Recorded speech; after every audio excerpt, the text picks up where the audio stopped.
All right, guys.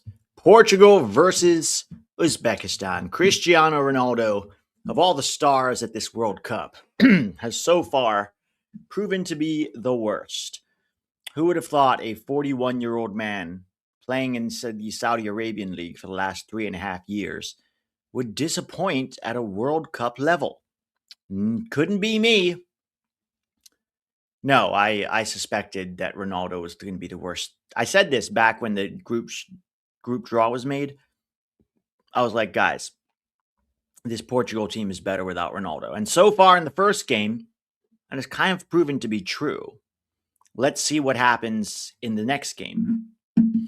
Let's see what happens here today. How are you guys doing? Carlos Membrano says, "Hey Pete, why do people want BJ as a coach so bad when he's not tested?" I think the reason people love BJ is because in the dark days of the Berhalter era, the one time we looked good was when BJ was in charge. Now, it was a very small sample size, of course. We have to keep that in mind. And I agree with you. Generally, I think we should be aiming higher. If we have to go with an MLS coach, which we absolutely do not, then yeah, BJ would be my preference. But we should absolutely be aiming higher, especially what Poch has done with this group so far and seeing what a good, high level, experienced coach can do for this team, as opposed to yet another, MLS guy. Hi, Knife the Great. How are we doing? CR7 is a legend, but I find it hard to root for the guy. Yeah, I think it's the arrogance and the, making it all about him when he's so clearly past it. It feels like he's kind of keeping this Portugal team hostage, And it's like, it's hard to root for a guy who is putting himself above his team. And that's what it feels like he is doing. So let's see how this goes today. Kind of feel happy we don't have to deal with being in a third place pool. Yeah, it's nice to not have to deal with that. So tomorrow we're going to do live watch alongs for the Canada group. Canada plays Switzerland, Bosnia plays Qatar. That's very relevant for us because we've got,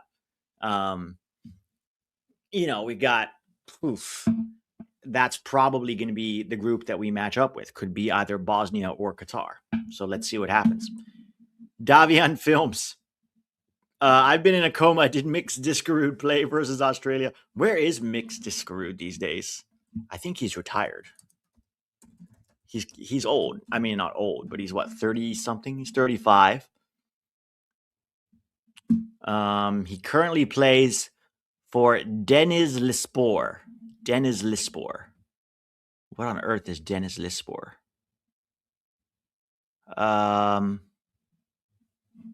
Denizlispor is a Turkish club based in Denzil. Okay, so he's playing in the Turkish league, right? Oh, they just got relegated. Oh, no, it's an amateur league. It's not even the Turkish league. It's in the Super Amateur League. Oof. Yeah, well, he was one of the great disappointments. Arjun Grepo. So, Arjun Greg Pro.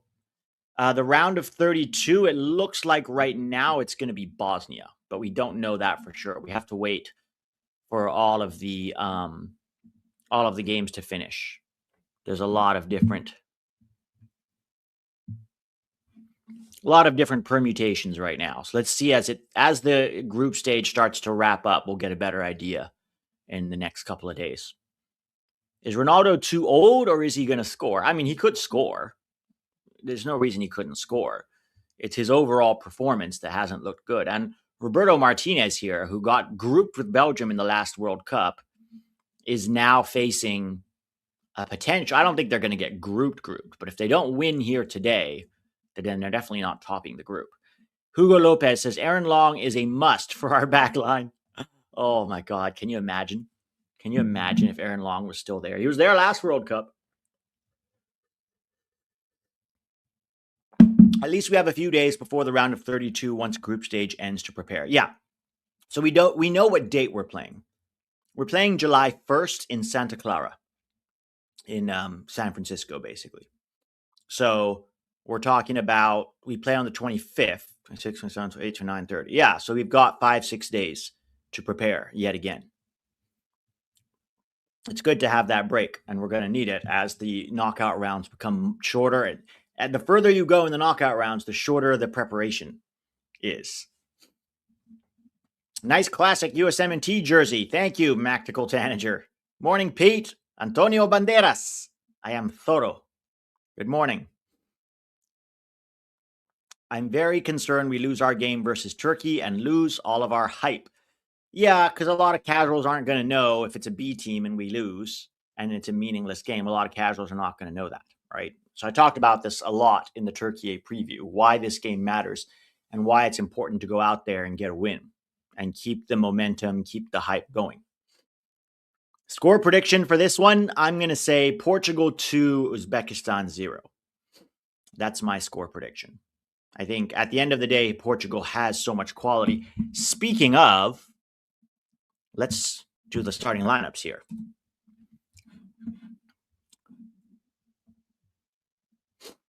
Nope, that's not it. Portugal versus Uzbekistan. I'll pull this up.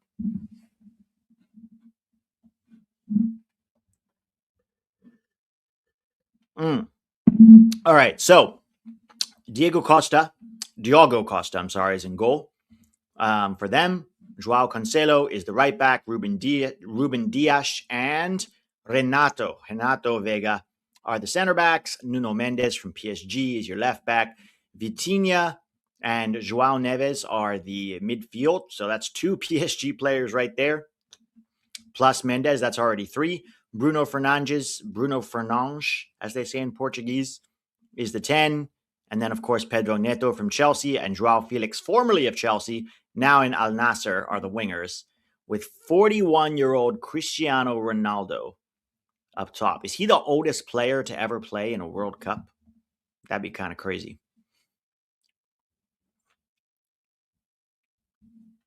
And then for Uzbekistan, let me try not to butcher these names. Nematov is their goalie. Abduvohid Nematov from Nasaf Karshi. Kushanov from Manchester City. Everyone knows him. Abdukodir Kushanov. The other one is Abdullah Abdullayev from Diba Al Fujairah. And Rustamon Ashurmatov from Estegal. That's their back 3. On the left wing, or the left wing back, is Sherzod Nasruloev from Nasraf Karshi. On the right wing, it is Berujon Karimov. And the midfield duo is Otabek Shukurov and Odildson Kamrobekov. I don't even know how to pronounce this. Abosbek Fazulayev. Azizjon Ganiev from Albate. And then up top is their captain, Eldor Shomurodov from Baik Sehir. So that is the lineups. Let's see the bench here for Portugal. Jose Sa and Rui Silva, the 2 backup keepers. Diego Dalot, Gonzalo Inacio, Mateus Nunez, Nelson Semedo, Tomas Araujo, Bernardo Silva, of course, Francisco Conceição, Ruben Neves, Samu Trincao, Gonzalo Guedes, Gonzalo Ramos, who should be starting instead of Ronaldo, and Rafael Leao. So Leao's benched for, what's his name? Pedro. No, Joao Felix, not Pedro. Scotland's goalkeeper is 43. Wow. Scotland's goalkeeper is 40. Alan Gordon is, wait, hang on. Scotland goalkeeper? Was he really 43? Craig Gordon? You're right. He's 43 years old. That's crazy. He's 43, but that's different as a goalkeeper. A 41-year-old striker is pretty unheard of.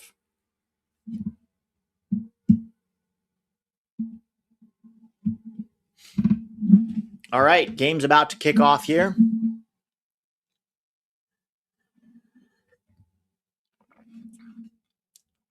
Gordon used to play for Sunderland, I think. Yeah, way back, I remember. Whatever happened to Paul Nibbles? He's long gone. Long gone. He didn't even go to the last World Cup. Hey, Pete, is that a replica 94 jersey? If so, how's the quality and where did you buy it? Been looking to buy one, but I'm nervous about paying a ton for a crappy jersey. It is the, game's kicked off. It is the legitimate jersey from Adidas. So it's a replica, but it is an Adidas jersey. The problem is that I got it from one of those sketchy third-party websites, and I can't really promote that on the channel or I'll get in trouble. But if you DM me on X, go to 11 Yanks and send me a DM on X, I'll send you the link to where I got it. It was about $20 or $25. So it was very cheap, but it is legitimate and it's very good quality. It's the legitimate Adidas jersey. All right, so Uzbekistan sitting back naturally in this 5-4-1, I guess. Yeah, 5-4-1, and daring Portugal to break them down.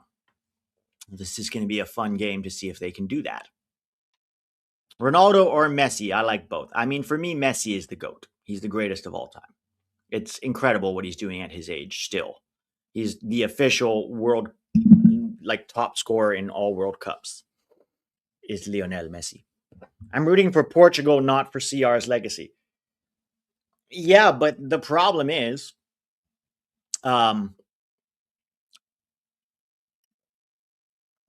he's ruining their legacy, right? Like his legacy is coming ahead of his national team, which is crazy because he should want to win a World Cup with Portugal. This is his last chance. I promise you, 45-year-old Ronaldo ain't playing in the next World Cup. Even that is a step too far. And if he is, that would be hilarious. Hey, Pete, how's it going? I'm currently visiting New York, and I've seen many Norwegian fans. They are pretty nice people, and you have to see their boat row celebration is super cool. Oh my God, Portugal almost scored. Bruno Fernandes over the bar. Yeah, no, Norwegian fans are awesome. Norway and Scotland are the two teams that UEFA teams that I'm actually rooting for at this World Cup. I want them both to do well. Scotland, I don't know. They're facing Brazil now, so it could be a rough. They may not make it out of the group. I hope they do. But yeah, Scotland and Norway are the only two UEFA teams that I'm like, this is going to be, they're easy to root for.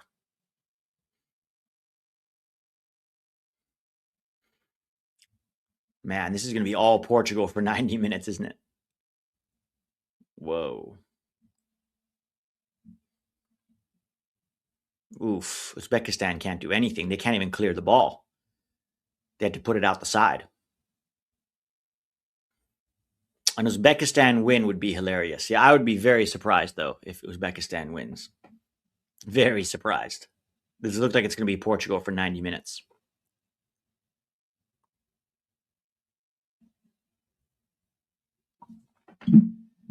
Yeah, they should be playing Ramos, Knife the Great. They should 100% be playing Ramos. Now watch, he scores a hat trick today.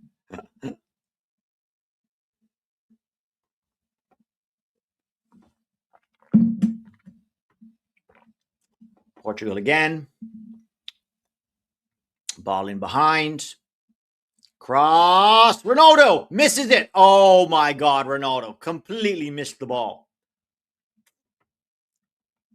Completely misses the ball. Cross comes in. It's just him and the goalkeeper, and he completely hacks at the ball. Look at this. It's coming right to him. Oh, dude, he swung and missed. I think half the people in this chat, and he's going very close. Dude, you didn't even touch the ball. It wasn't very close. I think half the people in this chat could score that. Oh my God, Ronaldo. How do you miss that?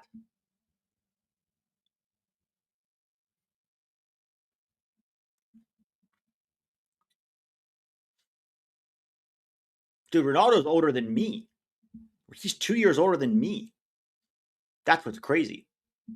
And he's still starting for Portugal in the World Cup. But what does that say about Portugal? That you have all this world-class talent in every other area of the pitch, but in attack, all you've got is a 41-year-old Saudi League player?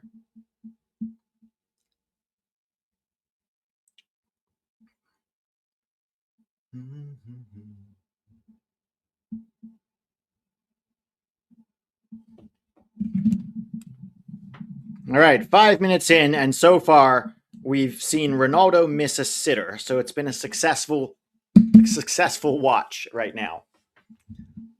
I thought you were like 29 to 34, Pete. No, I'm 39. I'm 39.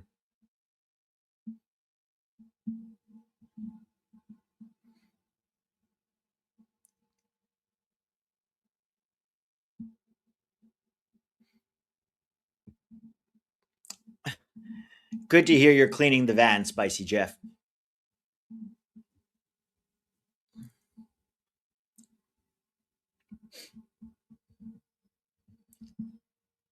Pete is Unk status. I think you have to be at least 45 to reach Unk status, guys.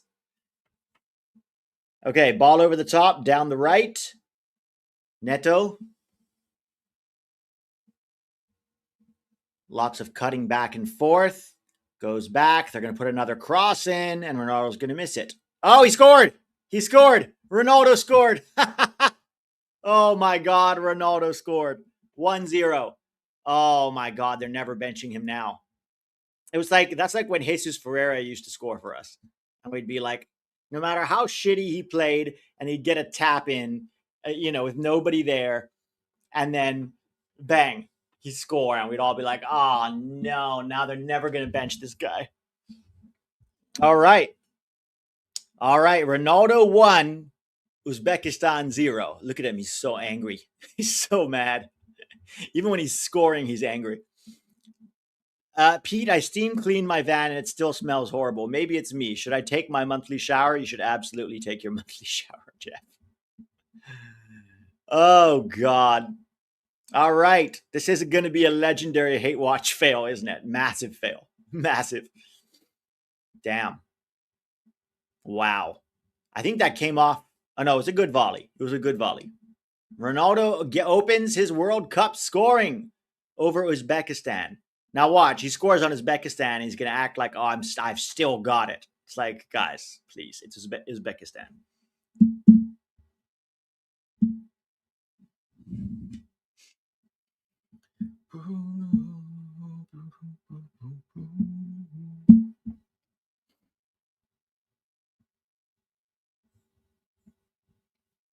All right, well, it's not looking good for Uzbekistan now, guys. I don't actually hate Ronaldo. If anything, I admire, his work ethic and his discipline to stay at the shape he is at his age and to have the career that he has had. A lot of it is down to his discipline and his intense focus on excellence. And I admire that. But I don't hate the guy. He just seems like a little arrogant and a little selfish. But I don't really hate Ronaldo. I think Messi is better than Ronaldo, but I don't hate him. Pete, funny how USA routed a top CONMEBOL qualifying team and they dismissed it, but they're going to hype Unk scoring on Uzbekistan. Yeah, of course, because it's Portugal. You get a different perception when you're Portugal than when you're the US. Uzbeki's ball watching on D. He's now tied with Alex Freeman and Gio Reyna on the score sheet. That is true. Alex Freeman, Giovanni Reyna both have as many World Cup goals this year as Cristiano Ronaldo.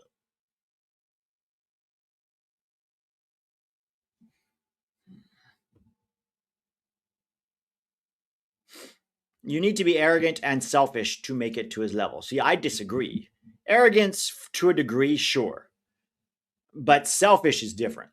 If you're putting yourself above the team, which he absolutely is with Portugal, then, you kind of deserve it. Own goal still ahead of Ronaldo. Still no knockout goals for Ronaldo. That's true. How many knockout goals does he have in the World Cup? 0. Oh, that's a free kick for Portugal for sure.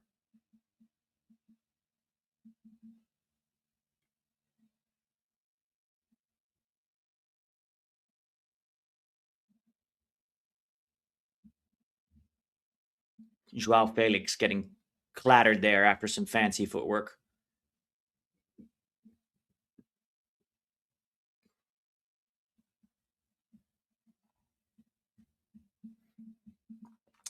Tap Ronaldo. Same knockout goals as Brek Shea. Brek Shea has 0 knockout goals, guys. I don't think he's ever played in a World Cup, Brek Shea.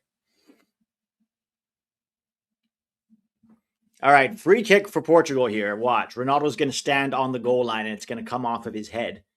And he's going to be like, see.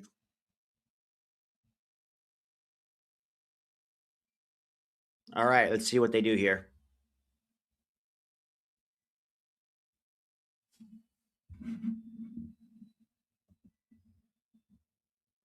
Same amount of knockout goals as Matt Turner. Punched away by the Uzbek keeper. Shot from distance is blocked.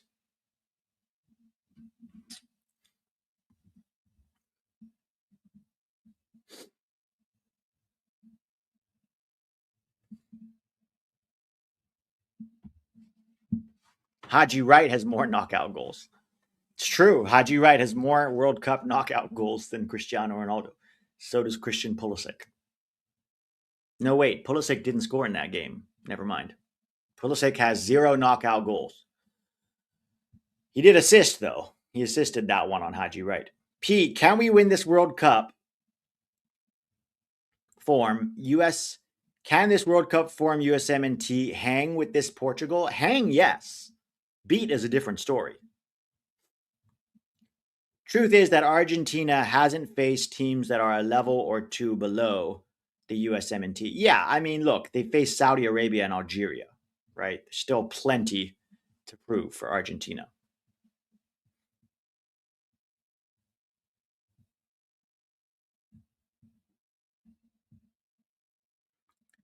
Ronaldo taking a long time to turn with the ball and then gives it back.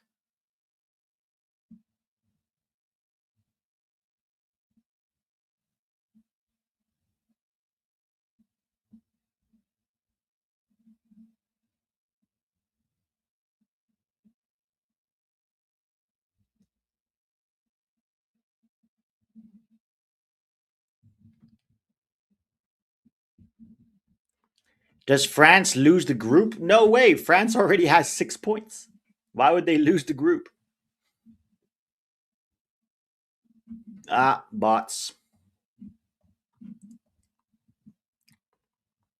Spain turned their first game disaster around against Saudis. Does Portugal do the same today against the Uzbeks? Well, based on how it's going so far, probably, yeah. It's already 1-0, and it's all Portugal. And that goal will give them confidence, too.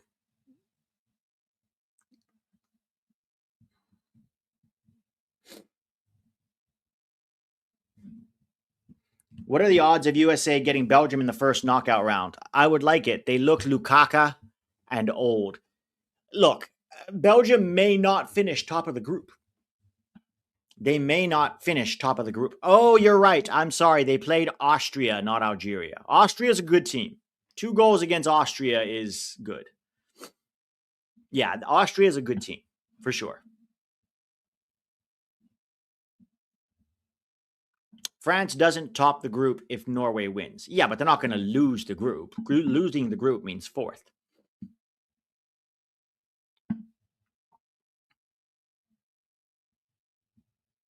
Does Congo pull a result against Colombia? I mean, anything can happen, but Colombia looked very good. Another cross, and nobody is there. Oh, that's a free kick for Portugal right on the edge of the box. It's not a penalty. It's a free kick right at the edge of the box.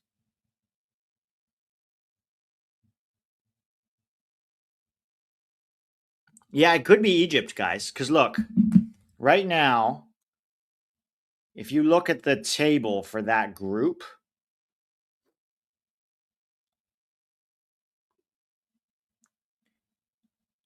where is it? Yeah, Egypt plays Iran, right? Now, we don't know if they're going to beat Iran, but they already have 4 points. If Egypt beats Iran, it doesn't matter what Belgium does, Egypt tops that group. If Egypt draws with Iran, even if Belgium beats New Zealand, it depends because they would have to beat New Zealand by at least +2 or +3 goals. So that could be tough for Belgium. That could be tough for Belgium. So if Egypt beats Iran, though, nothing else matters. They'll top the group. And then, we could face Egypt or whoever they play in the round of 32 in the round of 16. So we'll see. We'll see how that group shakes out. But first we got to focus on Turkey and Bosnia. Pete, is Tack live? No, he's not live. We don't usually go live at the same time. If I'm live, usually Tack is not, and vice versa.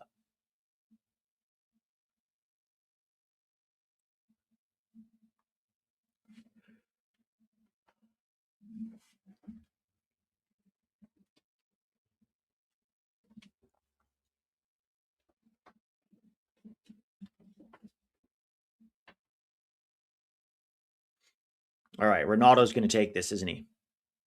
No way Ronaldo lets somebody else take this. Watch, he scores.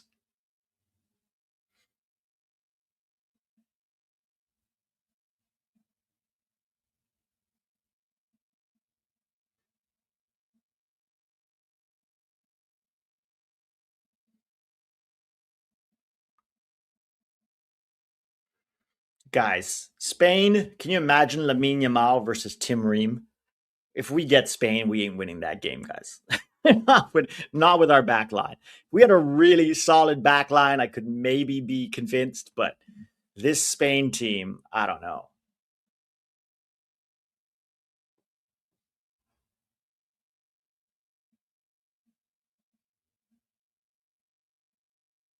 Ooh, 2-0. Wasn't Ronaldo after all. Good goal by Portugal, 2-0 in the 17th minute. 2-0 in the 17th minute. Yeah, Uzbekistan are getting cooked here. Algeria and Austria. At least that's what I said, isn't it? Algeria and Austria. Yeah, it was Algeria for the first game where he got 3. And then Austria, you're right. So 3 and 2. He's got 5 goals already. Nice finish. Mendes. Really nice finish, Mendes. Oof, I don't think the goalie saw that one. Oh, come on. He's so slow to get down there. Yeah, the goalie can definitely do better than that. No, he did celebrate with his teammates. He did celebrate with his teammates.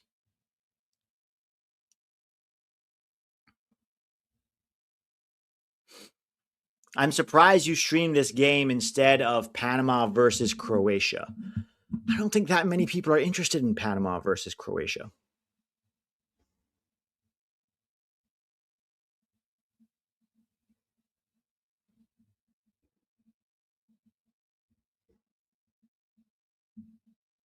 Oh my God. Uzbekistan trying something here. Shot is straight at the keeper.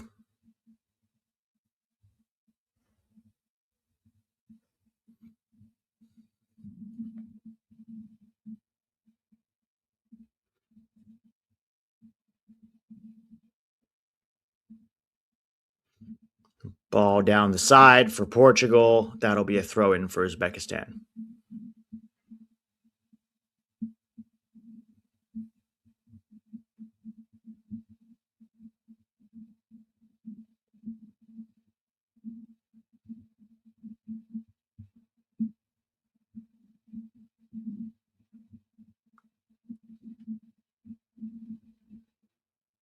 Vitinha.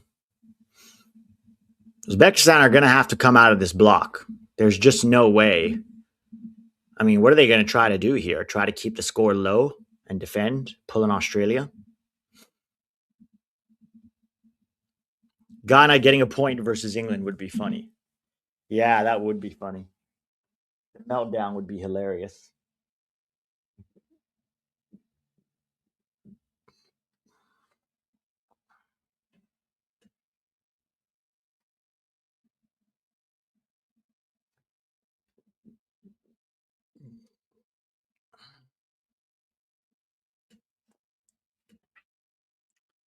What's Mendes crying about now? Who do you guys think has a better shot of all the teams that have never won a World Cup, right? The two that probably have the best shot are Portugal and the Netherlands. But based on how Portugal played in their first game, they didn't exactly do themselves any favors. Netherlands got a credible 2-2 draw with Japan, and then they beat Sweden 5-1. So Netherlands could look interesting. Let's see what happens. Ronaldo playing 4D chess with the free kick. LOL. I just, I mean, it's probably a little bit of a decoy. They think he's going to shoot because it's Ronaldo, and then he doesn't.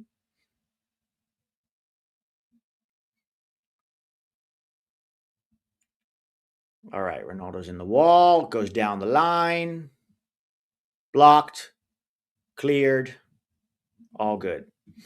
Morocco, I don't know if I put Morocco in the same category as the Netherlands. They're good, but I don't put them. I mean, look, they only beat Scotland 1-0, right? I know they got a good draw with Brazil, and they do have very good players, but I don't put them in the same category as the Netherlands and Portugal. I would put them there with like Norway, Colombia, and Morocco. I kind of put in the same category. Netherlands has a better chance than Japan this World Cup. Too many injuries. Yeah, Japan. If Japan had Mitoma and Minamino and Endo and then Kubo didn't get injured in the opening game, I think I'd put them up there with Norway. I'd put them up there with Colombia and Morocco. But right now, I can't put Japan there just because of the injuries. Japan, I have in the same category as the US. So, like, the dark horses for me are still Norway, Morocco, and Colombia, right? Norway, Morocco, Colombia are the dark horses. Then I have, like, the US, Japan, not South Korea. I probably have the US, Japan, maybe, hard to say. South America has kind of been disappointing. From Europe, a lot of non-big teams have really disappointed. Morocco, Scotland don't look very good. Sweden don't look very good. Belgium don't look very good. Senegal's been a little disappointing. Uruguay, no. What has Uruguay done? They've gotten 2 draws. Is Senegal going to be out? I mean, they lost both games, right? They lost to France and they lost to Norway.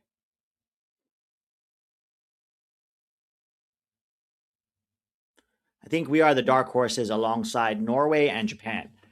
The thing is, both Norway and Japan seem to have better backlines than we do. Our backline looks a little suspect. That's why I don't put us quite in the same category. We'll see. We'll see how we start to look in the knockouts.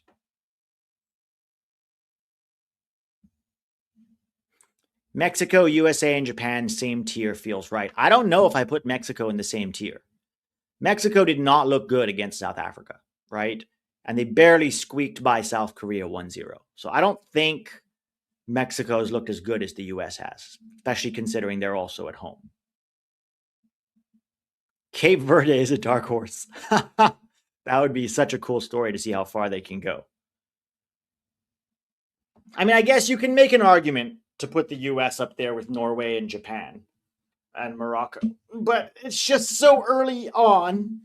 And while we looked really good against Paraguay, and then we looked professional against, Australia, I still have questions about our back line.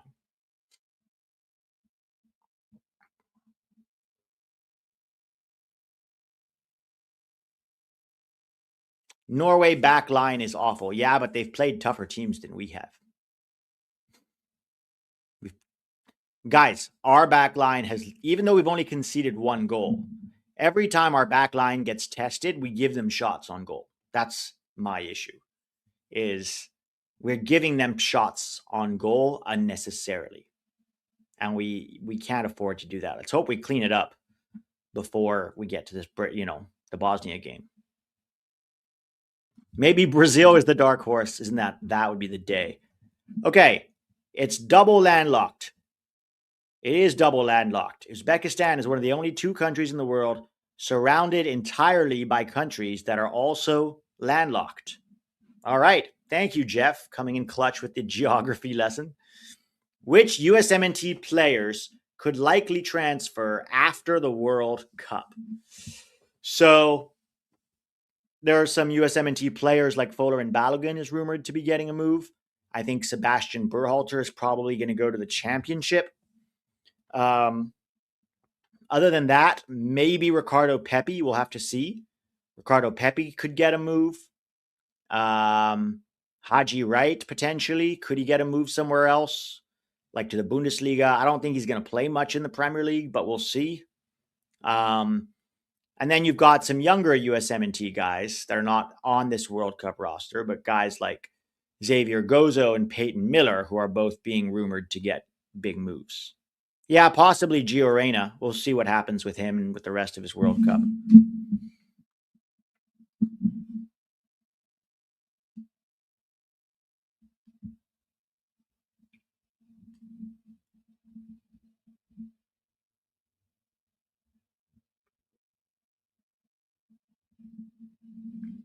Oh, yeah, Rokas Pukstas. That could be another one. Pepe was supposed to be going to Fulham, but then it fell through. We'll see what happens this summer. I question whether or not Pepe is ready for the Premier League. I just think it's a big, big jump from the Eredivisie to the Prem. And I question, I'm not sure that he's got, like, the Prem is such a punishing league. And I'm not convinced. I think he needs to go somewhere intermediately first. The problem with that is PSV's asking price, only Premier League teams are probably going to pay that for Pepe. Unless it's a big Italian team like Juve or Milan. Maybe one of them could pay it.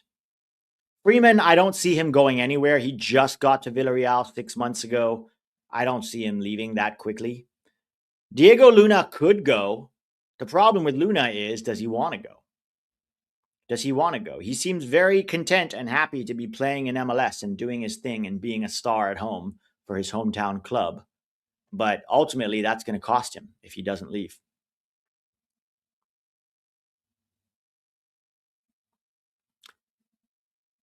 Belgium are the biggest letdown European-wise. Yeah, they are. Belgium have been really poor.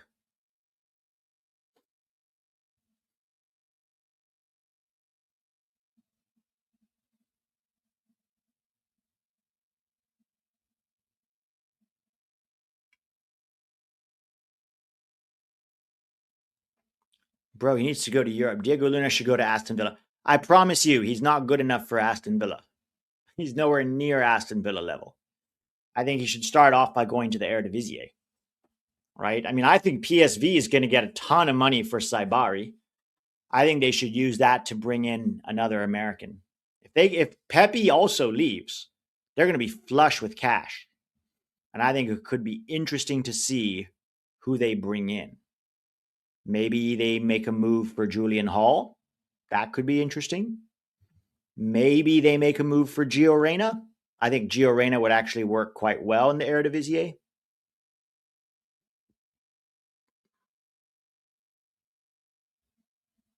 Oh my God. Oh my God. Uzbekistan just robbed them. 2-1. What a belter from outside the box. 2-1. Uzbekistan have pulled one back. Wow. Wow. That was so stupid. They just gave that away. Portugal lost that trying to dribble out of the back. Now Ronaldo's complaining about it, of course. They're saying it was a foul in the buildup, but let's see. Uzbek fans going crazy. Ooh, there was a foul in the buildup. I wonder if this is going to be called off. Yeah, but it was long after he played the ball. It actually didn't have anything to do with the play. Oof.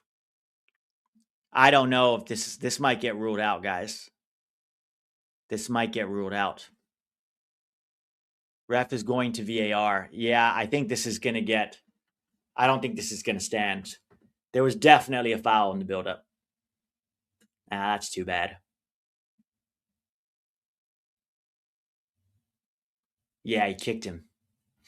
He kicked him in the build-up. So this is going to be chalked off for sure. Sucks because it was a great goal. It was a great goal.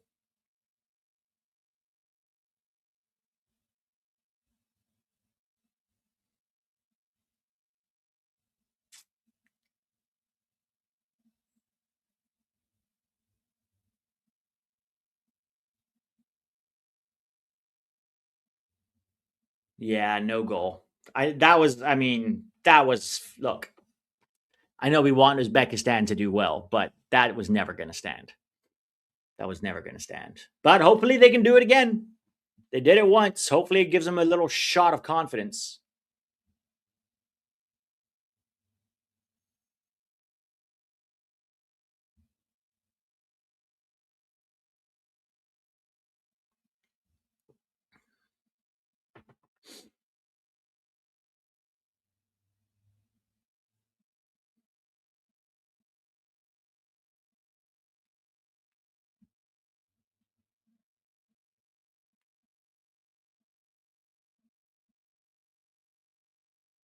Yeah, no, the finish was really good, Tony.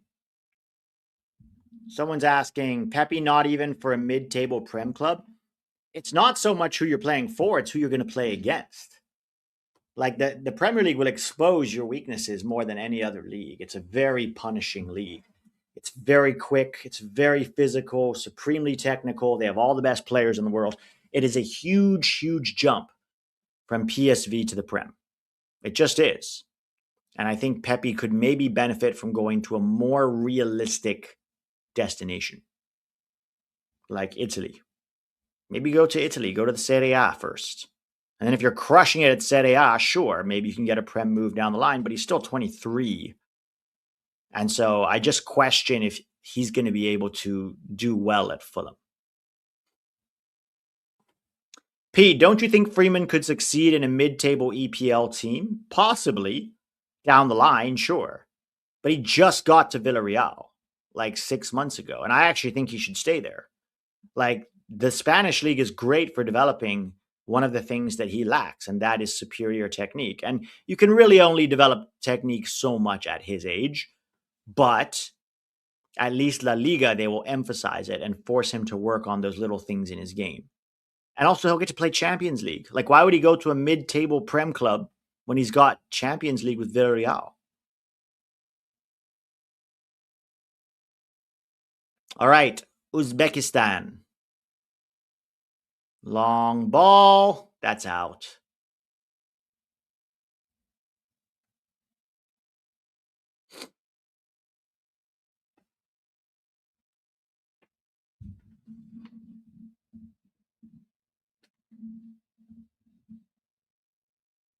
Which one of our players not in the Prem would do good in the Prem? I think Balogun could handle the Prem, especially if he plays for a counter-attacking team. Like, I think if I'm Fulham, to me, Balogun is a much more interesting get than Ricardo Pepi.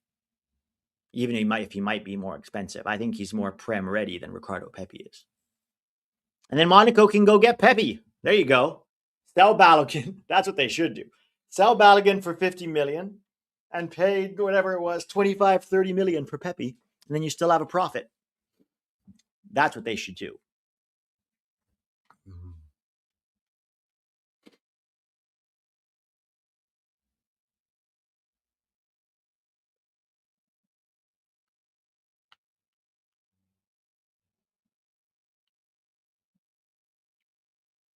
Oh, come on. Whoa. Easy catch. Can Freeman become a locked-in starter at Villarreal? Yeah, of course he can. Of course he can. Look, he got there in the middle of the season. That's always going to be hard. And it takes you a while to bed in. You're coming from MLS. It's a big jump from MLS to Villarreal. But he's been, he trained with the team for 6 months. He got 2 starts. He looked reasonably fine in them. Give him a full preseason with the team. But I think for me, Alex Freeman should transition to becoming a full-time center back. I think his ceiling as a center back is so much higher than it is as a right back. I think he could be one of the top center backs in the world. He's already 21 and looking this good. Center backs don't usually peak till their late 20s to early 30s. That's 10 years from now. And also we have a lot of right backs. We have a lot. We have two good right backs already, right? Three if you want to add Joe Scally in there. What we don't have of is a lot of center backs. So if I'm Alex Freeman, I'm trying to make a move to center back permanent. He's got the speed, he's got the physicality, he's got the height, and his passing is okay for a center back, right? For a center back, his passing is fine. Oh, nice little counter from Uzbek here. They're going to foul him, aren't they? Yeah, too easy to read for Portugal. Too easy to read that pass down the line.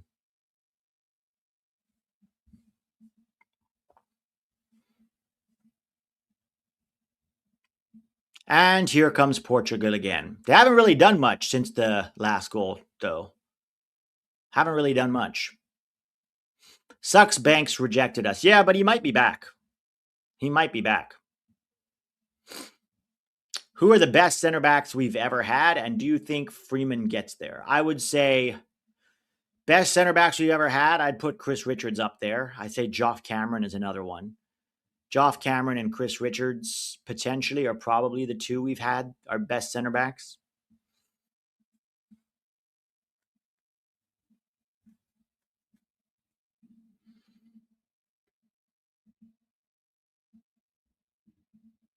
Pete, do you think Ronaldo plays the 2030 World Cup? No, I don't think so. I don't think so. Ronaldo asking for a foul. Looks like he'll get it. What happened to Winder? Dude keeps getting injured, number one, at Benfica. And two, it's like you're 21 years old now, right? He's 21 years old. You need to be playing. Being in an academy doesn't make any sense. There was supposed to be a move to the Columbus Crew in January, but that didn't materialize, I think, because he got injured again. He keeps getting injured. So until Josh Winder goes and starts playing professional soccer somewhere, he's not worth keeping tabs on. Like, go be a professional soccer. You're 21 years old now, right? You're not a teenager. You shouldn't be in anyone's academy. Go find your level, even if that level is MLS. It's better to come back to MLS and try to play soccer there, at least professionally. And if you're good enough and you can continue to develop, you can get a move down the line, right? But I think you just come back to MLS. Show what you can. You know who's doing really well in MLS after a rough career start? Justin Shea. Justin Shea is starting for the New York Red Bulls, and he did get injured for a couple months. But when he hasn't been injured for the Red Bulls, he's actually looked pretty good. And he's still just 22, right? Which is only a year older than Josh Winder. So Justin Shea is going to be a very interesting one to track and to see what his trajectory looks like because he's been really good. Oh, Ronaldo's through. He's through and he scores. Second goal for Ronaldo, 3-0. I scored against Uzbekistan. See, I'm here. I'm so back. Wow. The Ronaldo fans going crazy right now.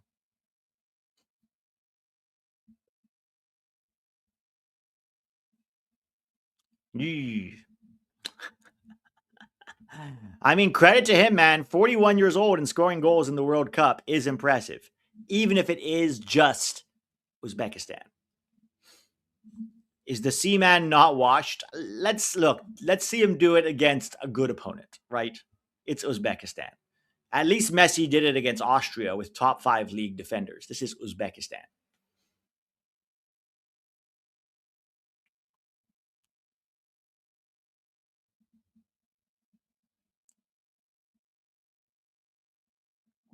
Could Messi do that?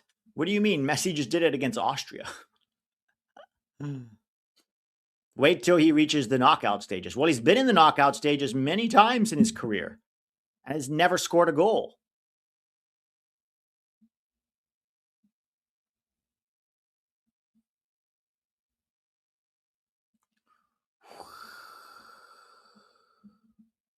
I got to give it to him, guys. 41 years old, still doing it. That's incredibly difficult. Doesn't one of Uzbekistan's center backs play for Man City? Yes, he does. Their right center back.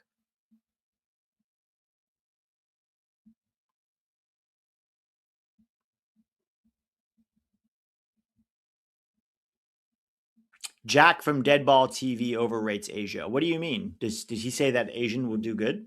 I mean, Japan's done really well so far. South Korea, mixed bag. Australia, mixed bag. Qatar has been a disaster. Saudi Arabia got a credible draw against Uruguay, right? Who else? Australia, Japan, South Korea, Uzbekistan. Jordan. What happened with Jordan yesterday? Yesterday, let's see. Oh, Jordan lost to Algeria 2-1. Oof. That's rough. That's rough.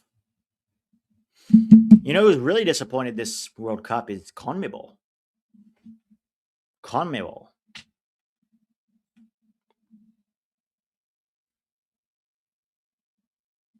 But Australia plays in Asia. They play in AFC. Ooh, big miss. Wow. João. Big miss by João there.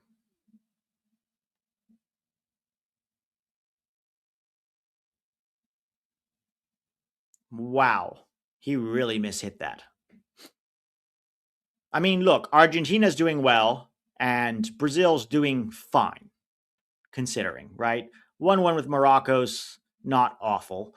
And beating Haiti 3-0, but they didn't really look that good, right? And then Colombia had a really good first game. Let's see how they look in the second game. But Paraguay, Uruguay, and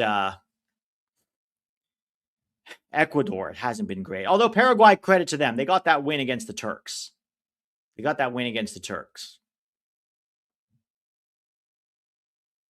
Let's see. Who are you rooting for in the other game in our group? For Paraguay versus Australia, who are you guys rooting for? I'm rooting for Paraguay because the Australians have been disrespectful as fuck.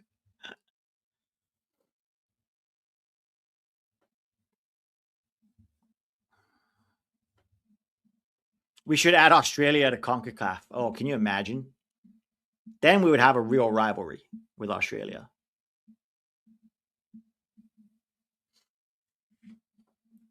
Uruguay look worse than Paraguay. Yeah, they do. Ecuador can't score goals. Paraguay dirty as hell, though. Yeah, but so is Australia, right? Both teams played real dirty. But I'm kind of hoping that Paraguay gets second and Australia gets third. It's crazy because you want to like Australia. They're a very likable team in the way that they fight and they work hard for each other. I think Americans can find a lot of our past selves in the Australian team, right?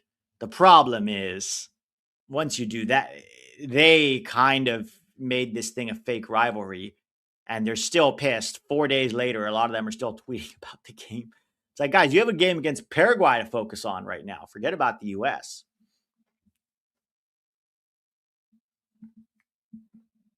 Do you think CONCACAF and CONMEBOL should merge? I don't think we should merge. Like World Cup qualifying is going to be a nightmare if you merge. But I do think Copa America should be a joint thing between North and South America. I think Copa America, if we keep doing it, could rival the Euros, right? Because just adding Mexico and the US does a ton for viewership. And then now, even Canada as well adds to it, right? I think Copa America should always be North and South America together.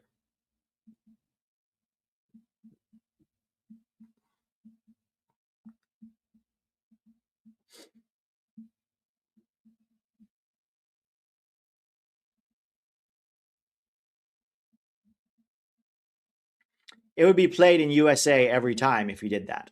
Well, they would have to alternate between USA and Brazil, right? Because the problem is a lot of the South American countries do not have the infrastructure to host Copa America. on their own, right? Maybe if they merge, they could. Um, but Brazil is the only real country that can kind of host right now. Ecuador are offering to host, but there's a lot of problems with that bid right now. Um, so yeah, I think Copa America should always be both teams. And you can alternate between the U.S., Mexico, Brazil. You could alternate.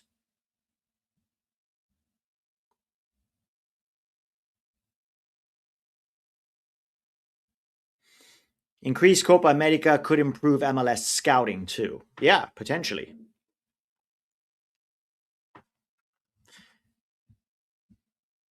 Do you like random Asian countries being invited to Copa America? I mean, if they actually make it more competitive, yes. So far, Qatar has come, but they haven't made it more competitive at all. But if you invite Australia, Japan, South Korea, now it's a different story.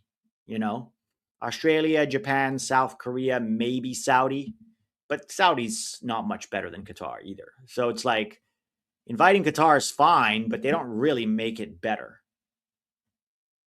If you want to invite Japan, South Korea, Australia, now that would make it better. Japan has been invited twice before. Yeah, the problem now is I think the schedule makes it very hard for a lot of these teams. They have their own games to play in the summer for World Cup qualifying. They also have the Asian Cup.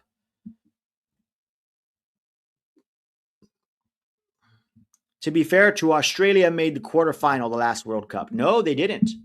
They got knocked out in the round of 16. Round of 16 exit. Australia's never made a quarterfinal.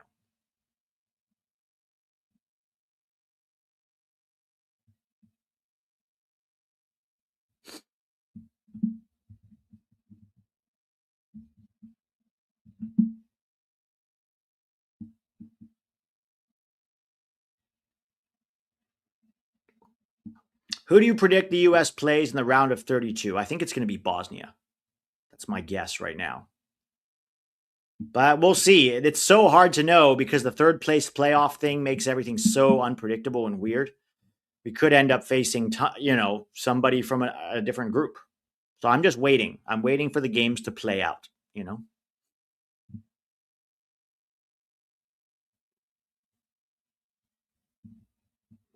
All right, still 3-0 to Portugal.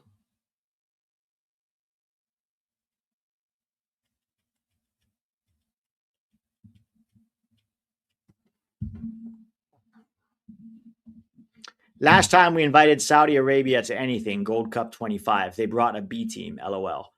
I'd just keep Korea and Japan. Yeah, Korea, Japan, Australia. Korea, Japan, Australia, and then maybe you could add a fourth team like Iran. Invite Iran. That could be fun. Uh, Iran. Iran. I think those would be the most fun four teams at the World Cup for sure. Mm-hmm.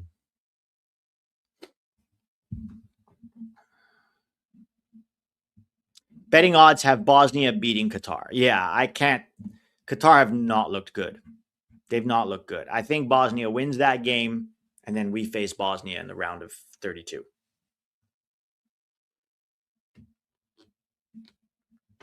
The likely ones are Bosnia or Qatar, but we could face Senegal or Norway in the round of 32 if B3 doesn't qualify. That would be a problem because it would very likely be Senegal. It would very likely be Senegal. That's the issue.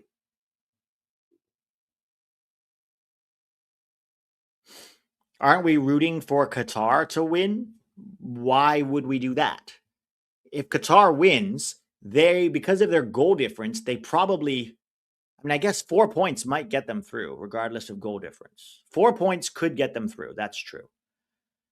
But I don't know why we would root necessarily for Qatar. They're not as good as Bosnia. That's true. But if they get there, then they deserve to be there.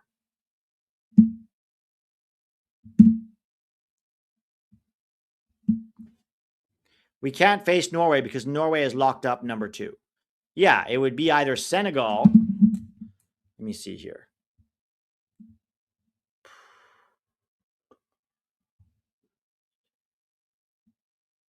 Japan, Sweden. Norway is playing France. Senegal is playing Iraq. It would either be Senegal or Iraq, but I don't think Iraq has any points yet. Yeah, Iraq has 0 points. So it's not going to be Iraq unless they beat Senegal. Yeah, Iraq would have to beat Senegal in order to get third place in that group. So hopefully we just want Bosnia to beat Qatar. Iran is having too much visa issues in the US with the current admin. They didn't even base camp in the United States like they were supposed to. I don't think it'd be possible. Maybe things cool off by 28. Yeah, possibly. But Gold Cup is next year, 27, not 28. Yeah, let's see what I mean, look, I would love to have more quality teams in Gold Cup. But if we end up facing Ronaldo, what was that, Ronaldo? He tried to flick it over the goalkeeper and it went so high in the air that Uzbekistan easily cleared it. Just got here. How's Portugal look? 3-0. 3-0 just before the half. 3-0.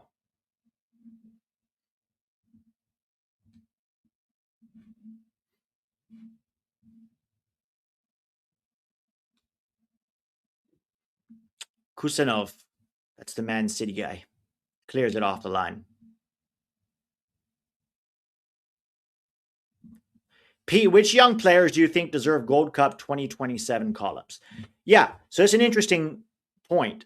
If we play Copa America in 2028, then I would give the first team, quote unquote, a rest next summer. Because if you play a big tournament every single summer, you're going to wear these guys out. You have higher chances of injuries.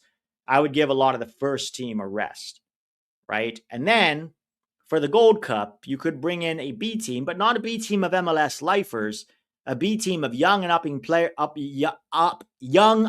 coming players that could compete in the Olympics in the following year or be with the first team, right? So you could bring goalkeepers like, Diego Cochin and Duran Ferre, for example. You could bring some of the younger center backs that are coming through, although frankly, there aren't a lot right now. Would probably still have to be like Justin Che, George Campbell, Austin Trusty, Mark McKenzie, that ilk. Maybe you bring Peyton Miller and Luca Bombino to challenge for a spot at left back, right? Even a guy like Matty Dos Santos could get a look. Then if you go into, midfield, you could look at guys like Adri Memeti, Snyder Brunel, Kevin Sullivan, Brooklyn Reigns, Matthew Corcoran, Pedro Soma, guys like that. Wingers, you could bring guys like Matisse Albert, Xavier Gozo, right? Strikers, maybe Haji Wright gets that one, alongside like Julian Hall, Malik Yakupovic, if he continues to make enough progress between now and then. Justin Ellis could be another one, right? Ian James potentially at center back if he continues to develop with Sporting KC. Andre Kirilla could be another one, another younger center back that you could bring in a year from now over at FC Cincinnati, right? Andre Kirilla and Ian James, Justin Che, George Campbell, and then maybe one more experienced center back in the group, like an Austin Trusty, someone like that. But I think we could still put out a very good team. And then for Copa America and Olympics, you split it up. The younger guys take the Olympics. Nico Shakiris, potentially, if he can stay healthy. The problem is he can't stay healthy. And I'm a big fan of Nico Shakiris. And I thought, this season he was finally showing people what he could do. And we're starting to see shades of the old Nico Shakiris. And then he went and got pulled a groin again. And injuries have dogged him his entire career. And he's still only 20 years old. So I'm starting to lose interest, because if you can't stay healthy and you're that young, it's going to be hard to see him really developing the way that he needs to. This is a great question. Pete, how do we keep the country interested in this team post-World Cup? S27, that is the question nobody has, solved, right? I am obviously very interested in more people paying attention to this team after the World Cup. But I don't think there's a magic bullet, right? People have to be the team has to be an evangelist of the game. The team has to continue to play well. We have to get people excited about the younger players that are coming through. Um, I'm looking around and I don't know what the way is to keep them interested after the World Cup. Maybe young players, but they have to keep showing up and looking good in the games that we play, right?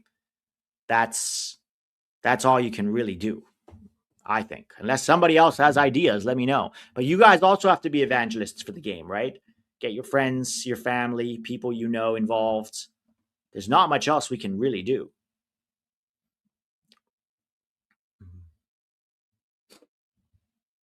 All right, so we're at halftime, guys. And we have a word from our sponsor.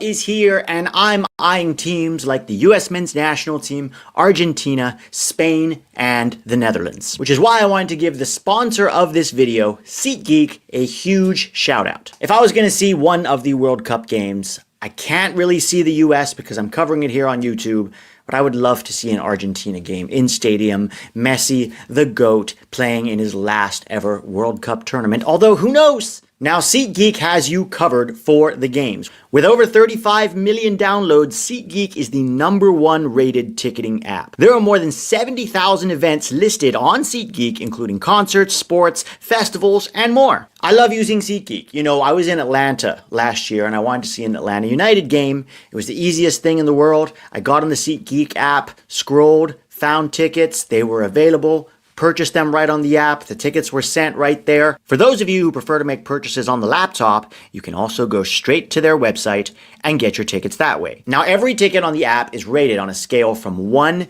to 10, so you know you're getting a good deal. Look for the green dots. Green means good, red means bad. Plus, every ticket is backed by their buyer guarantee. Plus, I have a discount. Get $30 off of any ticket when you spend $200 when you use the code YANKS30. It works for new and existing users. Hit the link in the description so the code gets auto-applied. Make sure you click the link in the description and have the code automatically applied to your account so you can use it later. Thank you, SeatGeek. That's $30 off any World Cup tickets when you spend $200 and use the code YANKS30. All right, so thank you to SeatGeek. Halftime, it is currently Portugal 3, Uzbekistan 0. How are we feeling, guys? Portugal fans, I'm guessing, are happy. Ronaldo fans are definitely happy. P. Morton says, I got hooked during the 2002 World Cup, even stayed after that 2006 disaster. They just have to go deep in this tournament. Yeah, 100%. Go deep. Go as deep as you can. I think you kind of have to really get the casuals excited, you have to beat a big team. Like if we beat Spain in the quarterfinal, this country would go nuts. People would be like, oh my God, we really are good now. Beating Australia and Turkey and Paraguay, and even if we beat Bosnia or Egypt, is not going to have this. I mean, it's still a good impact, right?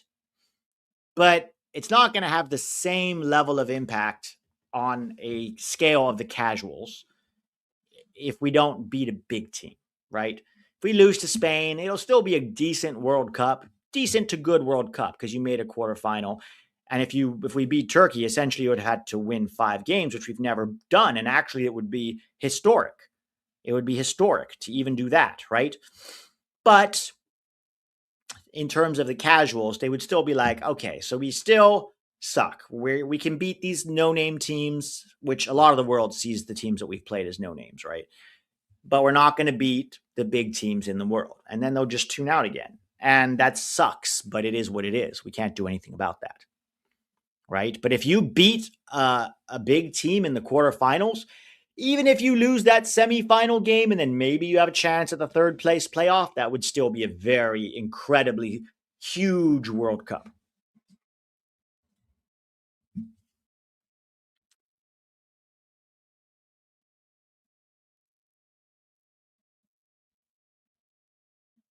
If Uruguay beats Spain, Uruguay clears first. Yeah, Uruguay could still get first. But do we think they're going to beat Spain? I don't know.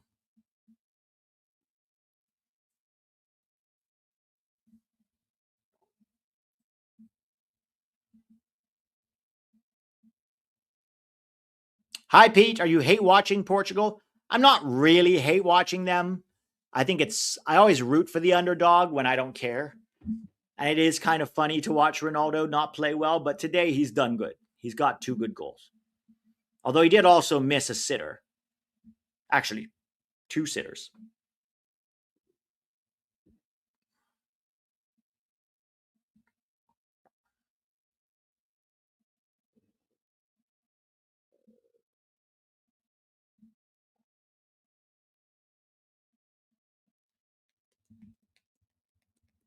Hey, Pete, I remember an old video of yours where you made chants for the USMNT. Yeah, that was a long time ago. That was years ago now.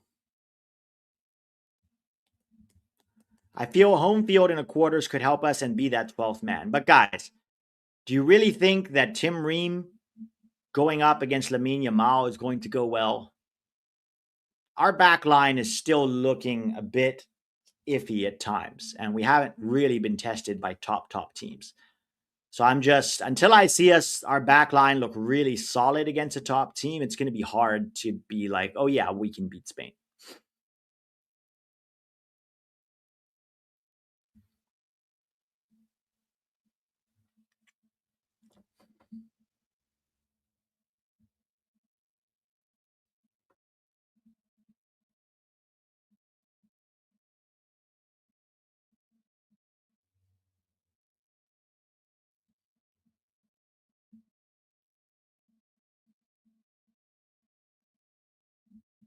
How would you set up the team for a potential match against Spain?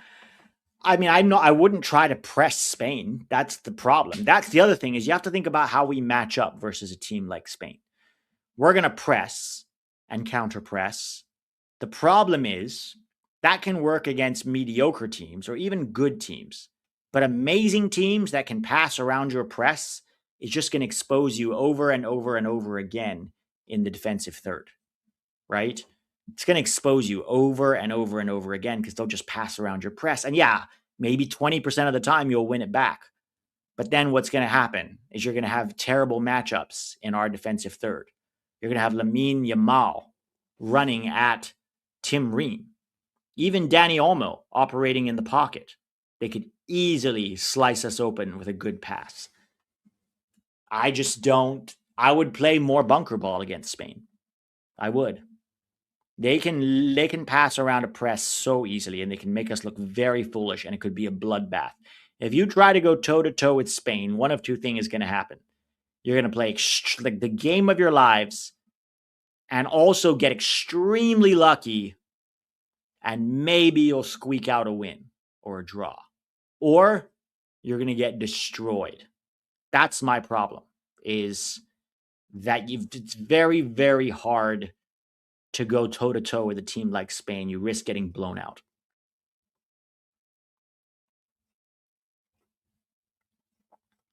Do you play Pulisic off the bench 20 to 30 minutes next game just to try and keep him sharp for the knockouts? Yeah, probably 20, 30 minutes off the bench. But that's it. I wouldn't give him more than that.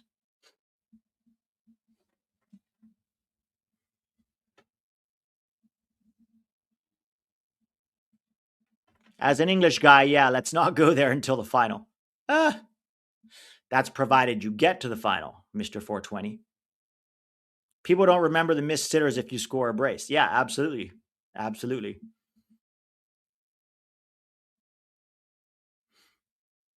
All right, guys, I'm going to run to the restroom. I'll be right back.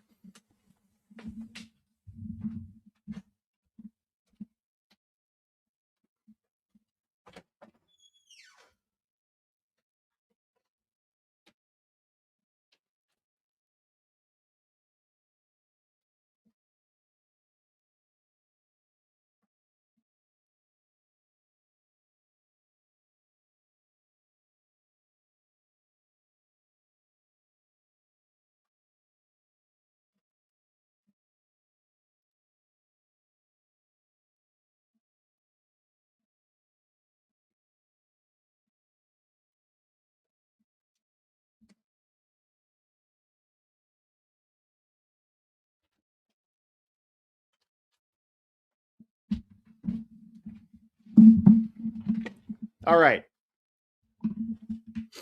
But Dreamy and Blade says Yamal will get manhandled by Jedi. Yamal doesn't do well against fast physical defenders. Yeah, but Jedi is going to be so high up the field because of the way that we play. Is Jedi even going to be back there? I would definitely have Jedi stay back to protect Reem in that game for sure. Are you ready to apologize to Ronaldo? No, because I never said anything that I should apologize for. Everything I've said is still true.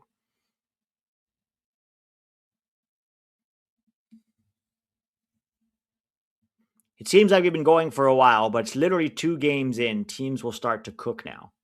Yeah, I think the big teams have stepped up a lot more in the second game. Most of them, right? Not Uruguay, but most of them have stepped it up a notch in their second game. Pete, what's your idea for the U.S. team's nickname? I mean, we should be the Yanks. We've always been the Yanks. It's always been our name, kind of, but we don't really use it. We use USMNT more, but I would go with the Yanks. It's simple. It's easy. It fits. We're already that. We just have to make it more. I'll start using it more often in my videos, and hopefully that can have some impact too. The Yanks versus, we have, everybody has their nickname, and, the 3 Lions, right? The French chickens. I know that's not what they're called. They're Les Bleus, but the French chickens would be funny because their badge is literally a cock, a chicken cock. Italy, not that they matter, but they're the Azzurri. Germany is Die Mannschaft, right? Albi Celeste is Uruguay, right? A lot of big teams have it. Mexico has El Tri. So, we should have one too. I'd say the Yanks. French cocks.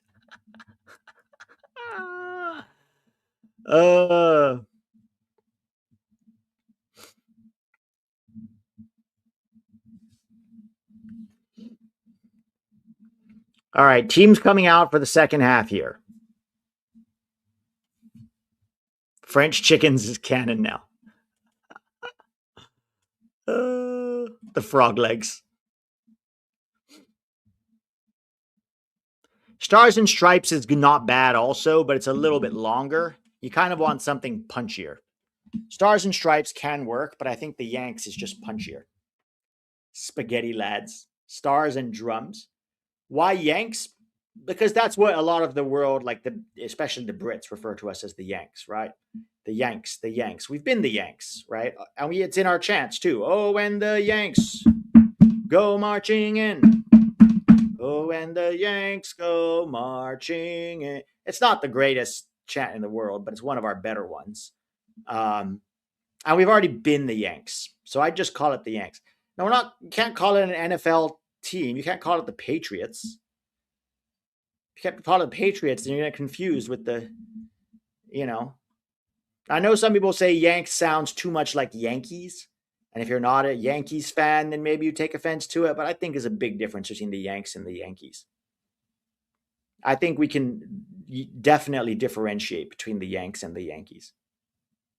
South Americans refer to us as Los Yankees anyways.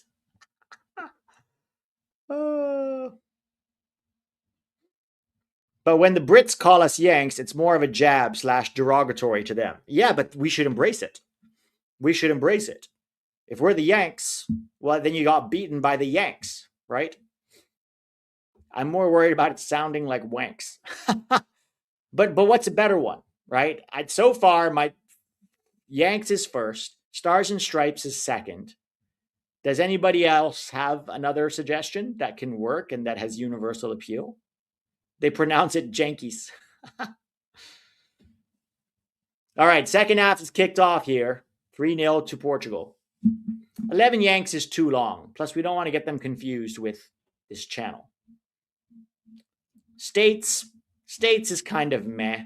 The States are coming. The States are going to play. I don't know. Feels like half a name.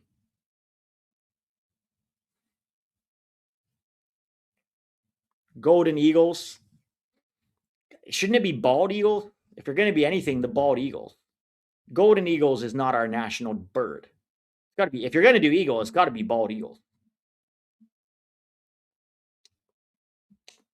I don't hate the bald eagles. Uzbekistan is the white wolves. I think that's pretty cool. Bald eagle bandicoots. Are bald eagles technically bald? No, they're not actually bald. They just have a white head compared to the black body, so they look bald, but they're not actually bald. They've got feathers all over their head. Well, not feathers, but yeah, I guess it is feathers. Bald seagulls. Oil freedom. Oh my God, guys. There's already 3 other teams that are labeled as some kind of eagles. Yeah, isn't Nigeria the Super Eagles? Nigeria is the Super Eagles, right? Just go with the Eagles. What about stat? Stat. Yankee Doodle Dandies.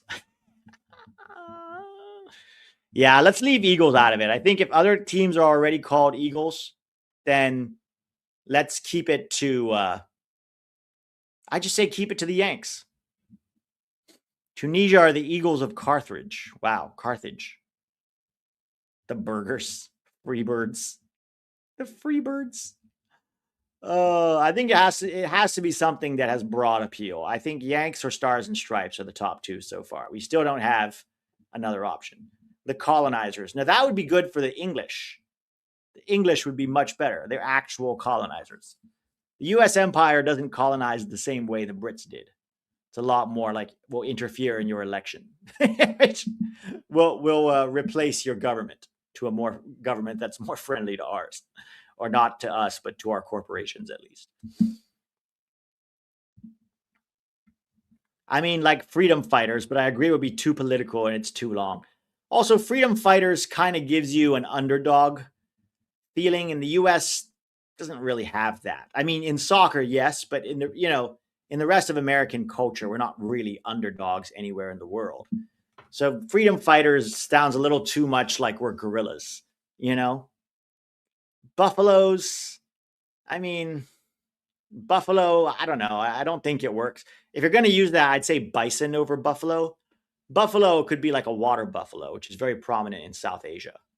So I don't know about buffaloes. I mean, if you're going to do that, it's got to be the bisons. But are bisons very inspiring animals? I mean, they're majestic looking, but they're just kind of slow and eat, and they don't really, you know what I mean? It's not an inspiring animal. I know it's a symbol of the American West, or one of the symbols of the American West, but I just don't think it's that. Yeah, it doesn't have any charisma, the bisons, you know?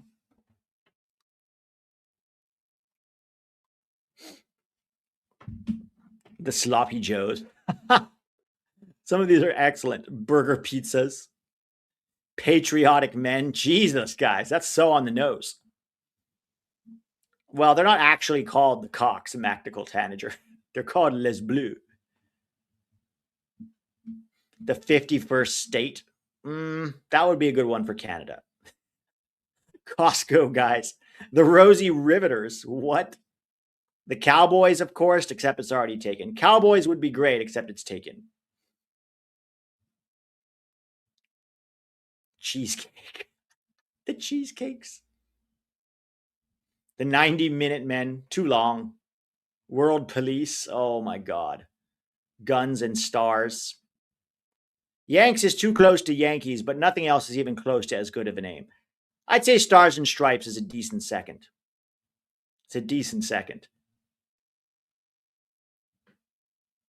The Avengers? No, man. We don't want to become a Marvel. If you say the Avengers, then you're just going to become like a Marvel parody. Yosemite Sam's. Kleptocracy. Uncle Sam Gang. The Dot Cakes. Might be Spanx after you beat Spain. Oh my God.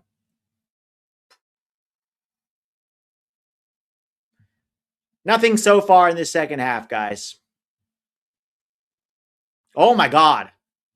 Whoa. Ronaldo almost picked the keeper's pocket there.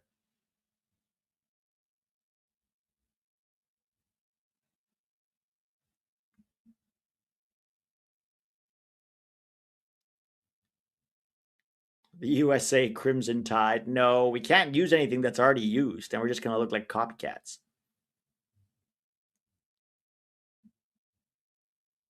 What did I start? Yeah, you started. Harambe. Harambe's. Oh my God.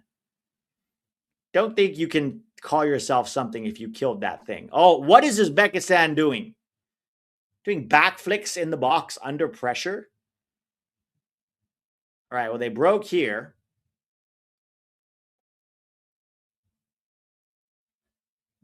Cuts it back, shot straight at the keeper. Easy catch.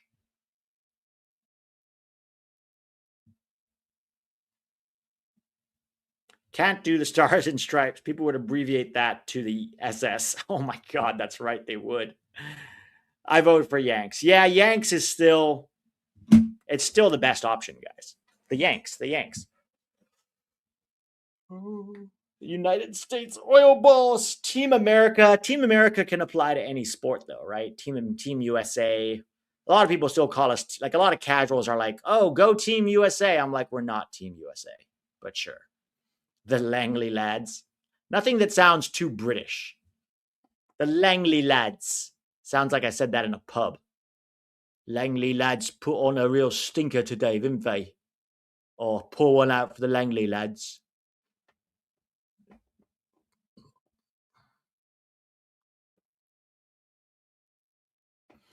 Let me see if I can get a poll going. It's too bad that they don't let you do a poll on StreamYard.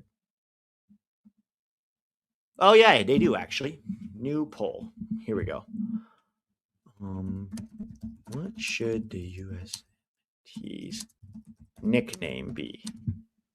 All right, I'm going to give you a few of the good options.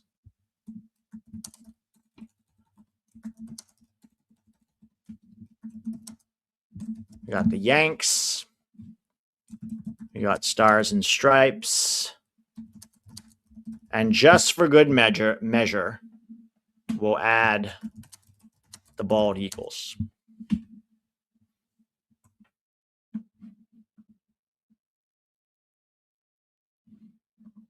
All right, put the poll up, guys. All right, vote for the nickname that you guys want. The Yanks, Stars and Stripes, the Bald Eagles.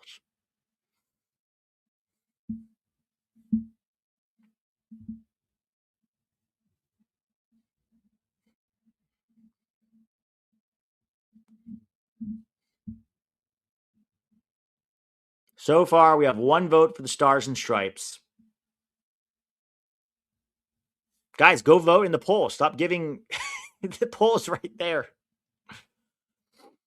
What do you mean, poll not here? It's literally on screen. How do you not see it? You're saying, where's the poll? It's not in the chat. I mean, it's showing that it is. People are voting in it. How do you guys not see it?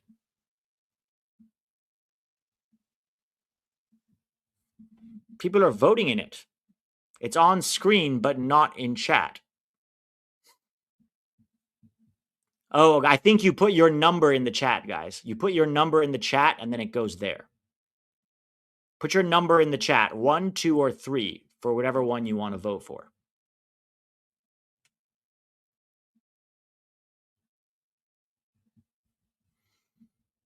All right, corner for Uzbekistan here. Can they do something?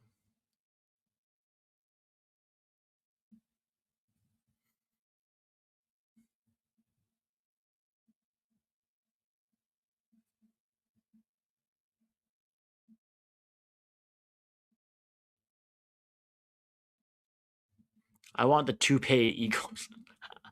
Two-paid Eagles.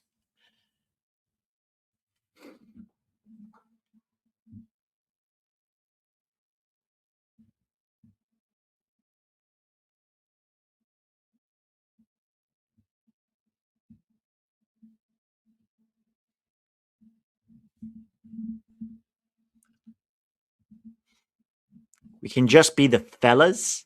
The fellas sounds like a World War II pilot or someone from like the Great Depression. Hey, what's up, fellas? What are you doing? See, going to the soup line today? Sounds like you're in an old Hollywood movie from like the 30s.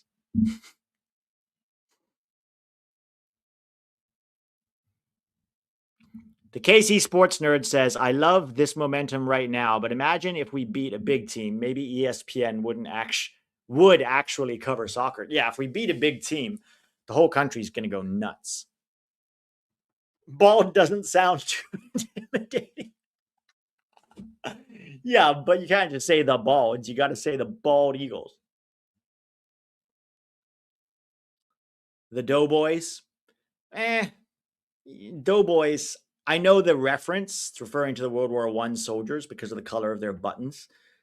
But Doughboys to the rest of the world just sounds like we're fat. Doughboys sounds like we all ate too much bread and now we're taking a nap to sleep it off. You know what I mean?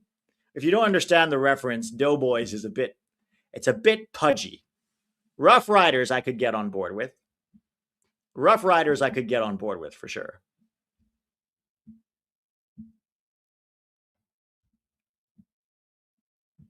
Pete, I'd pay to watch you on Fox with Alexi Lalas and Zlatan. It would never happen.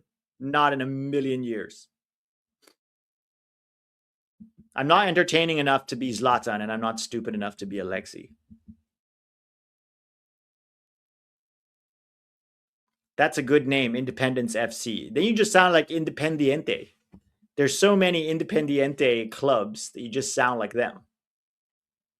Rough Riders is not bad. Oh, free kick for Ronaldo. He's gelling his hair extra, but he runs past the free kick now into the box. He's offside.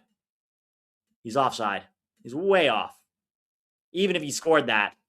Oh, please, with the rolling around.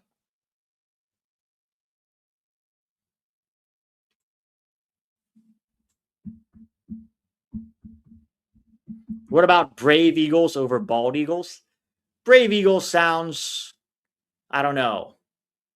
It sounds a little too on the nose, right? It's like, hey, we're very brave and we're telling you that we're brave. You know what I mean? It can't be too complimentary. It has to be a nickname that has, connection to the country of origin that people can connect to. That's easy to say, that rolls off the tongue. Brave Eagles sounds a little too like second grade soccer team. You know what I mean? We're the Brave Eagles and we're playing the Roaring Lions in today's, Super Kickers Fun Time soccer event, in Pershing, Iowa, right? It just doesn't have the same kind of like.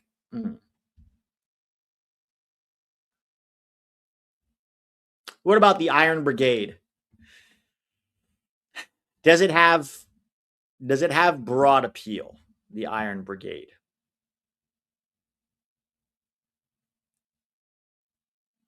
Silk Roadians? Oh my god. Isn't that China? Portugal corner. Oh my god. Oh, own goal. Own goal. 4-0.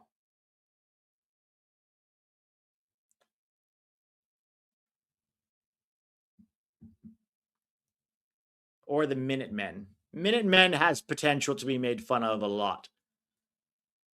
The Minutemen. That just sounds like, you can't keep it together when you're with your girl. If you get my drift. Own goal takes another for the score sheet.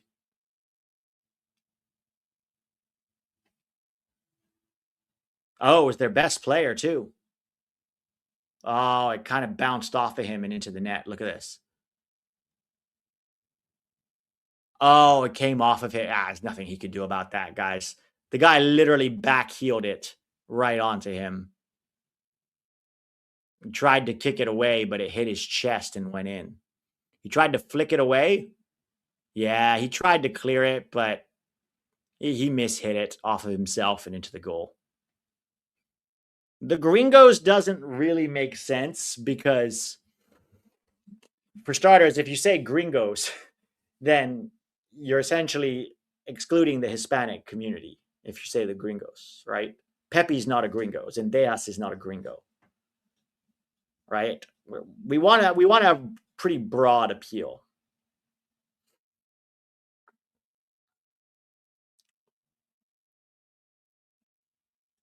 The non-magical American Wizards. Los Yankees. They call Brian Gutierrez a gringo. Yeah, but they call anybody who, is American a gringo, right? Because they're like, oh, he's a gringo. He's from the Estados Unidos. I guess that's fair. I guess you have a point there. I don't know. Gringos feels like you're not you're bringing someone else's culture into your name. You know what I mean? Like it would feel too like we let Mexico pick our name for us. You know what I mean? That's my only issue with gringos.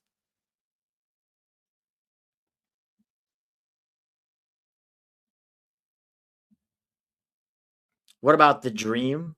That's cheesy. I think the dream is cheesy. Dream makes it sound like you're like you're like a bunch of dreamy pretty boys.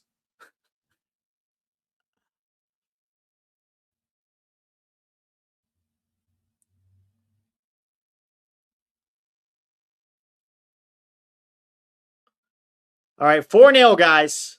4-0. Same logic applies to Yanks. No, because we were the Yanks. We've been the Yanks for a long time, right?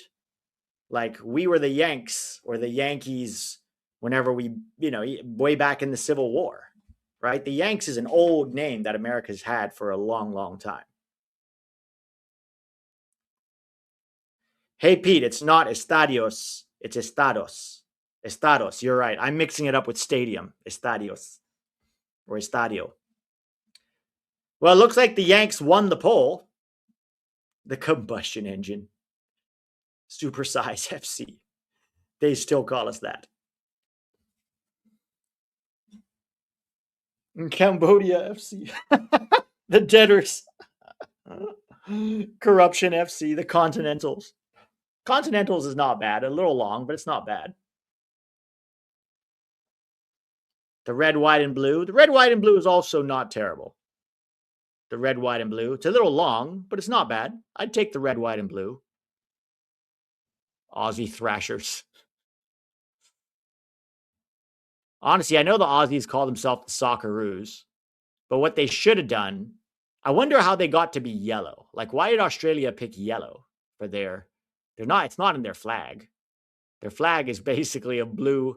They've got another flag in their flag. They've got the UK flag and a blue thing with a couple of stars on it. I wonder how they became yellow. You know what they should have called themselves? They should have gone full white and just called themselves the Great Whites. That would be very Aussie. Or the Dingoes. The Dingoes.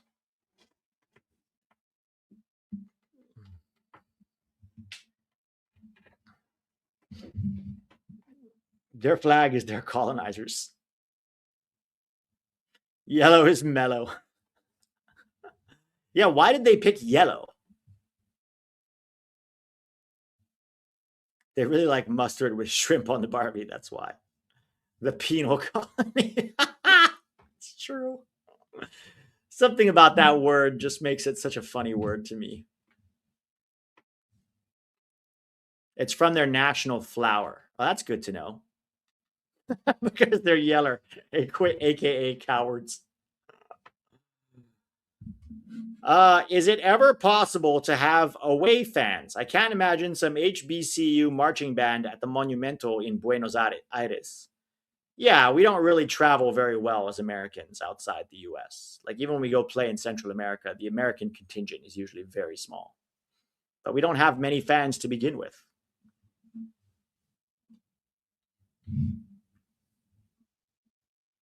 Representative of their land and flora, says Steven Spada.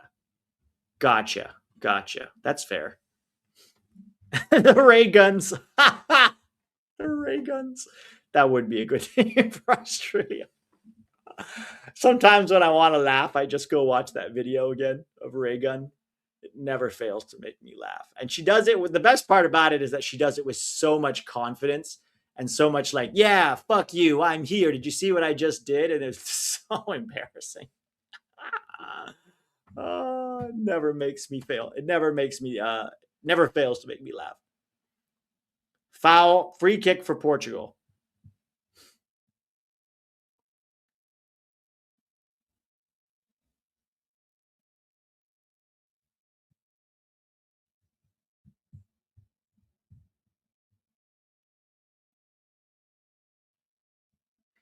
On Telemundo, Andres Cantor says, La selección de todos, meaning the nacional of everyone. I find that very inclusive.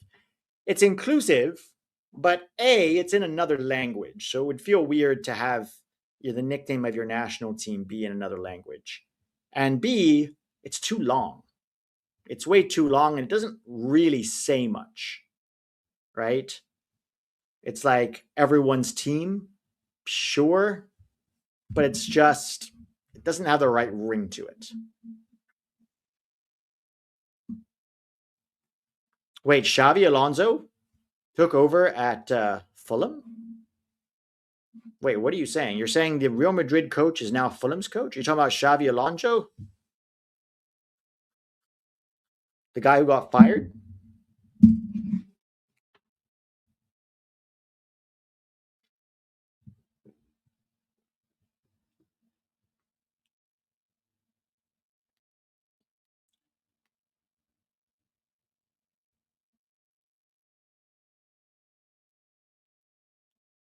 Yeah, Alonso, I heard he was going to Chelsea.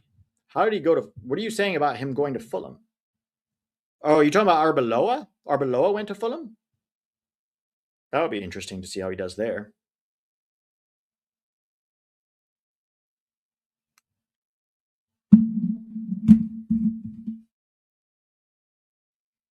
A good translation is everyone's team.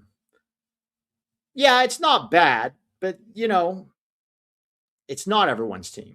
That's the problem. It's America's team. Nobody else likes us. So when you call yourself everyone's team, it feels weird. It's like, no, most of the world doesn't like your team. You're not everyone's team. You're America's team, you know?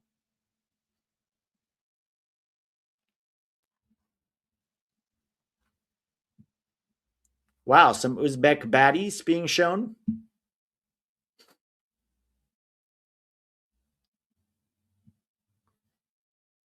The lover boys. No, Jacob, I'm good. We don't need to get Spicy Jeff any more excited here. The Yanks is clearly the most natural, coherent, and historic. Yeah, and it won our poll. I'll try to make it more of a thing by calling them the Yanks more in the videos and streams. The Yanks will play Turkey, for example. The KC Sports Nerd. Pete, what's your best impression of someone from different USMNT coaches teaching boys how to press? I don't think I have an impression in me today, sadly. Pretty tired.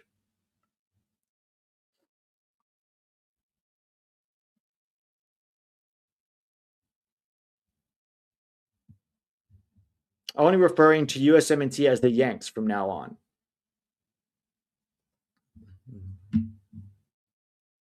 Post it on social media and say the Yanks get used to say it. The world doesn't root against you, they root for the self. I mean, they root for themselves, but they're not rooting for the US. In fact, a lot of people root against the US. Just go on Twitter. A lot of people rooting against the US.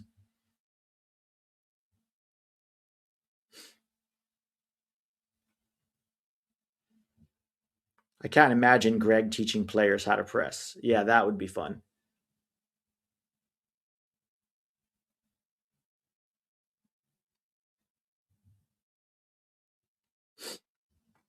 We need Spicy Jeff on Fox. Another hydration break here. It's 4-0 to Portugal. 2 goals from Ronaldo and an own goal.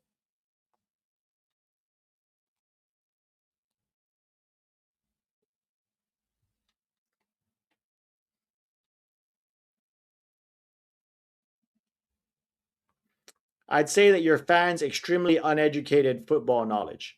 Which fans, Mr. 420 UK, are you referring to? Because you're here a lot, and there are plenty of educated American soccer fans. But if you're referring to the casual who pays attention once every 4 years, then yeah, there's going to be a lot of uneducated takes. But guess what? I've seen a lot of uneducated British fans too, that literally only watch their local team play. And so their scope and view of the world game is very, very limited. Whereas Americans, in my experience, American fans tend to watch more diverse ranges of football than almost any other country, right? Because in the US, you watch maybe MLS, maybe not, but you watch Premier League, you watch Bundesliga, you watch Serie A, you watch La Liga, you watch Champions League, you watch Liga 1, you watch Liga MX. A lot of American fans also watch South American soccer if their family is from there. So the idea that Americans are uneducated is actually American football or soccer fans are not uneducated.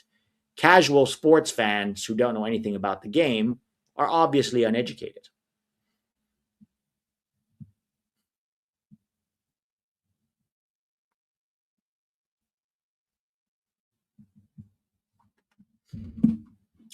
The overall hype around a mediocre team, yeah, a lot of mad comments. So I'm guessing you're British. You're Mr. 420 UK. I don't think you understand the American psyche. And I think this is what a lot of the world is figuring out right now. Blind, delusional belief against all odds is built into the American DNA. Whether you like it or you hate it, this is part of who Americans are. We, I'll put myself in that same category. I try to be as rational as I can about this team. But we're American fans and we want to believe. And I think deep down, a lot of Americans know we're not going to win the World Cup and we're not going to beat necessarily these big teams. But blind, delusional optimism is part of who we are. It's part of the American psyche, right? You're British. I lived there for 4 years. Brits still have a very classist mentality about everything. And anybody who tries to rise up out of their station or tries to do something different or new, it's sort of, they love like punching down and being like, they still have this very like stay in your lane mentality, right? If you're from a small town, don't try to be more. If you try something new or different or try to rise above your station, there's a very strong kind of like almost putting down of people who try things. Ronaldo almost got a goal, good save. And Americans, we don't have that. We come from the land of opportunity, the land where people from all over the world come here to try to create a new life for themselves. And I know you have that in the UK too, now more than ever. But in America, we are delusionally optimistic. Deep down, we know we're not going to win the World Cup, but we like to get excited and believe and hope, and then we'll handle the disappointment when it comes. It's a cultural thing, right? So it's not like we're looking at this team and going, yeah, we're definitely going to win the World Cup. It's more of like, wow, we could go all the way. Come on, guys, this is fun. Let's believe. And when it doesn't happen, it sucks, but we're fine. We're not going to like, rip down the country. Our media isn't going to go out and blast them the way they do in the UK. But you have to remember, Mr. UK, is people who came to America. We are all descendants, not all, but a lot of us are descendants of people who were crazy enough to get on a wooden raft and hope that the wind would blow them across the world, that the ship wouldn't sink, in the meantime, or go down in a storm. Go all the way across the world in a wooden raft with no map, no real indication of what it looks like, no pictures, nothing. Just like, there's this crazy country, apparently. You only have to be on this raft for like 2 months and try not to die. And then when you get there, you're going to face starvation, possibly disease, wild animals, incredible hardship. You're going to have to cut down a whole forest with your bare hands to build a house and try to grow some crops and see if they fail or don't fail. So we're all kind of, it takes a level of crazy to do that. And that's why I think Americans are so crazy, is we're all, not all, but a lot of us are descendants of people who are willing to do that, right? Whereas the Europeans, generally more of a stay at home, the people who decided to not do that are still in Europe today. Probably more sensible, in my opinion. A little more sensible, right? I don't think I'm going to get on that raft. I'll be honest, I don't know if I would have gotten on that raft, right? I don't know if I would have. But plenty of Americans today probably would have. All right. We beat the Soviet Union in hockey in 1980. Sure. Yeah. 100%. Nothing is impossible. But I think we know that we can achieve special things because we have before as a country in other ways, maybe not in soccer. And I'll remind you as well, England has never beaten the US. Ever. Ever. Whereas the US has beat England at World Cups. We did so in 1950. And since then, it's been nothing but draws.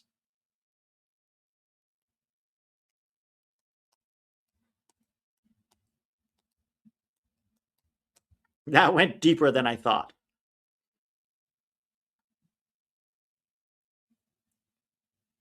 Sometimes the blind belief actually plays out. Yeah, you never know, right? Believe. There's nothing wrong with belief. You know, there's nothing wrong with belief. You can believe all you want. It's very unlikely to happen, but belief never killed anybody.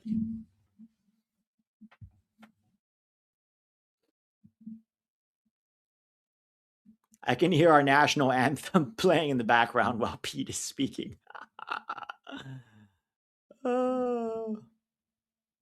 You missed half of my replies. All right, let me go back to the replies here.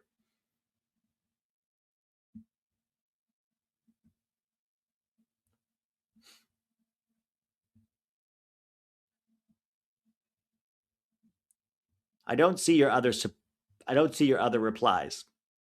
Pete makes history come alive. I used to teach history, believe it or not.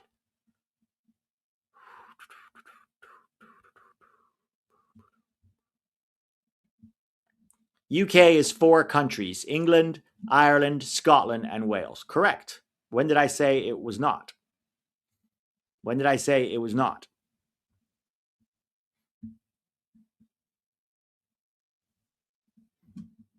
Also, all of you guys are from the UK. Scots are from the UK. Northern Irelanders are from the UK. Wales are all from the UK. Northern Ireland, yeah. Not Ireland, Northern Ireland. The Irish would not take kindly to saying they're part of the UK. They are not. Julian, yes, let me get your super chat here. Greetings from Lehigh. The GOAT scored twice today. Really? I didn't know Messi was playing today. Is he playing today? I thought he played yesterday.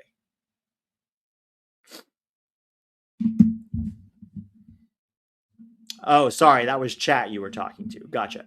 If 2009 US can beat 2009 Spain, we can do anything. Yeah, look, winning against Spain, one big team. If you beat one big team and you play the game of your lives, every single player plays the game of their lives, and you get a little bit lucky, and the opponent underperforms a little bit, and maybe the right calls go your way from time to time, now you've got a shot. Okay, so you beat Spain, let's say. All those things, the pieces all fit together, and now you've beaten Spain. To win the World Cup, you've now got to do that again against France and then whoever in the final, right? So it's not impossible, but to play the game of your lives with that much emotion and pressure while also getting lucky and hoping that your opponent underperforms, it's, I won't say impossible, but it is extremely, extremely unlikely to the point of not being a serious consideration. That's how I will put it. My favorite match, UK versus USA, the Battle of New Orleans. Battle of New Orleans. Did the US face the UK in the Battle of New Orleans? I must be missing something.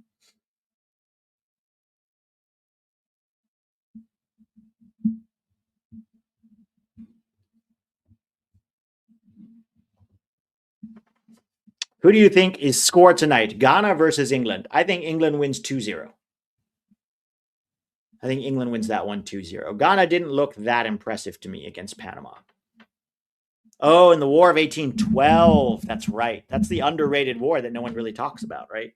The major wars in American history are the Revolutionary War, the Civil War, World War I, and World War II. And then ever since then, it's just been a string of failures. Korea, Vietnam, Desert Storm, Afghanistan, Iraq, Iran. When does it stop? Honestly, if we had Tessman and a better defense, I would be more optimistic with the USMNT. And also, Cristiano Ronaldo is the GOAT. Banks will play with the USMNT. Yeah, if we had a better back line, I would be a lot more optimistic too. But usually underdog stories, guys, are built on an incredible defense. And I haven't seen that yet. Tessman would help a little, for sure, sitting next to Tyler. But then you would lose Tillman or McKennie in the starting lineup. So Banks will probably eventually play with the USMNT, or at least want to, when he realizes that Germany ain't going to call him up.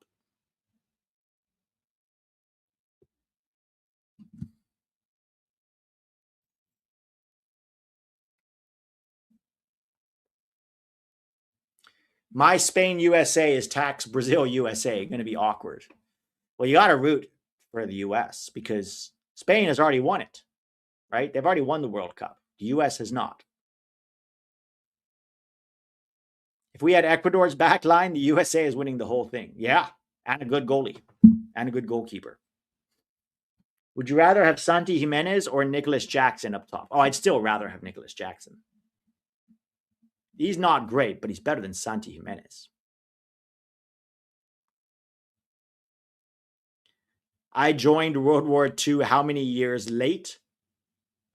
Hang on. I joined World War II.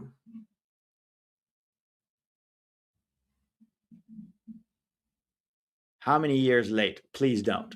You know what? Hot take. I miss the days when the US stayed out of international conflicts until it was absolutely necessary. I miss that.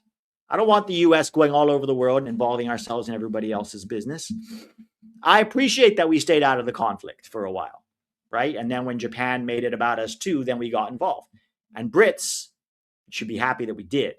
Otherwise, it would have been you alone against the Nazis. Well, you and Russia together, right? But I don't think the US should ever be faulted for staying out of a war as long as possible. I think that's one of the things I miss about the old US. Not super eager to dive into an international war.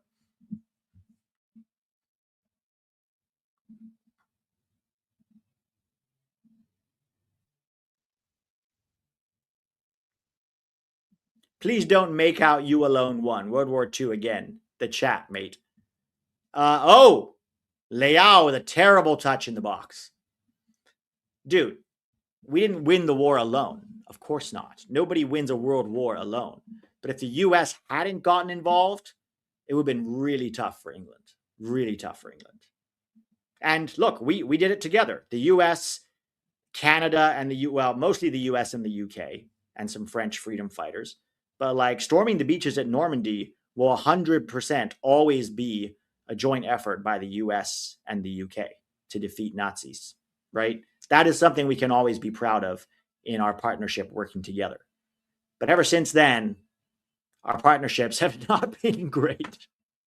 Not been great.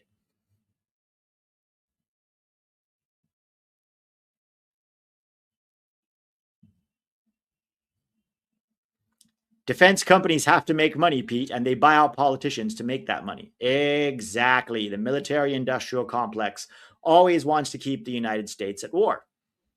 And then politicians and presidential candidates who come out saying no more useless foreign wars get elected. And what do? Let's start more wars.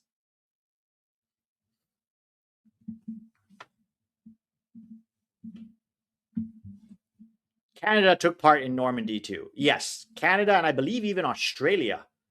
No, Australia mostly fought with us in the Pacific. Australia fought with us in the Pacific.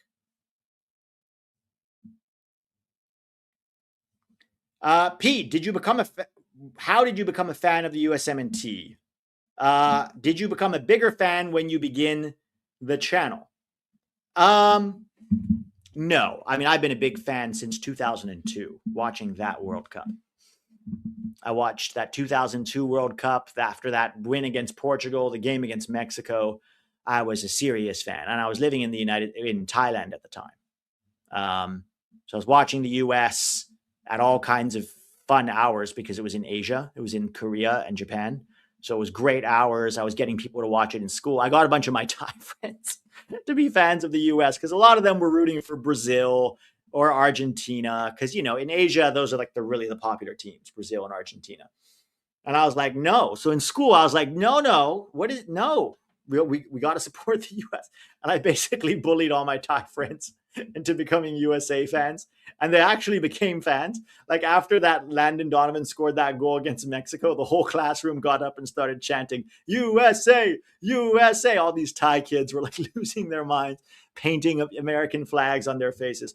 There's USA fans somewhere in Thailand. I don't know what happened in Cambodia, but yes, I lived in Bangkok.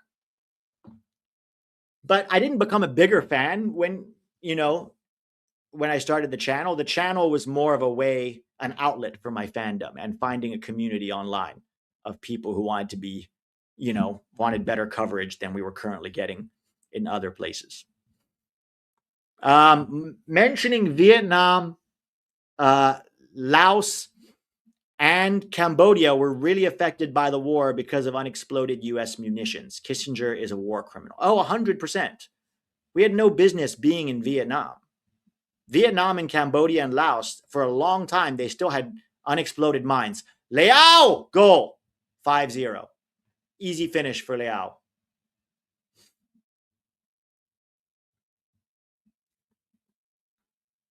I'm 45 now and have been watching the game since the early 90s. What a ride.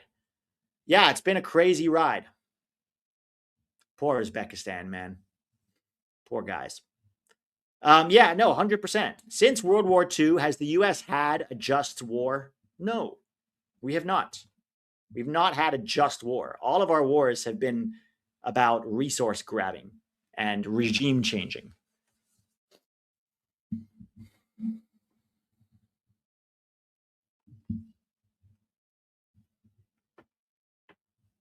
Careful, Pete. You're being too reasonable. Yeah, it's like I can still love my national team and my country and hate our foreign policy. I hate our foreign policy. I don't hate it. Yeah, no, I do hate it. So much of our foreign policy is just about making the military industrial complex rich.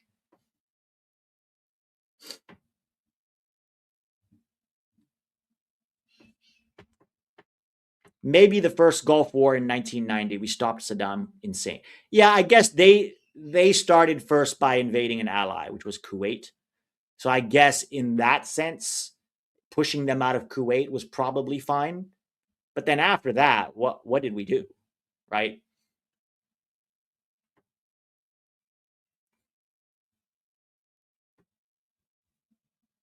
I've been a USMNT fan since Bora was the coach. Oh my god. That was 94, right? Or was it 90? Was it 90 or 94?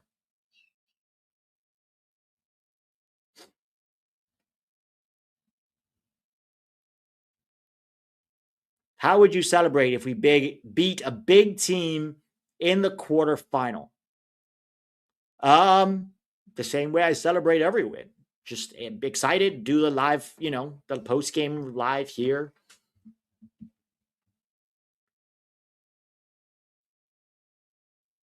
Oh, it was 94.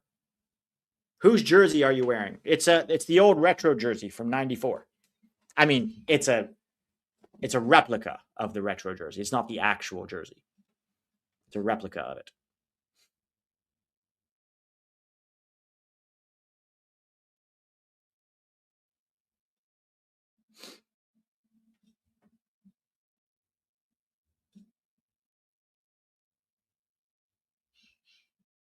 Eisenhower was the canary in the coal mine. He warned us. Exactly. Eisenhower said it in his departing speech when he left the presidency. He warned us about the military industrial complex and how that industry always needs the US to be at war in order to make a profit. And it is sad but true, but they own so much of our government.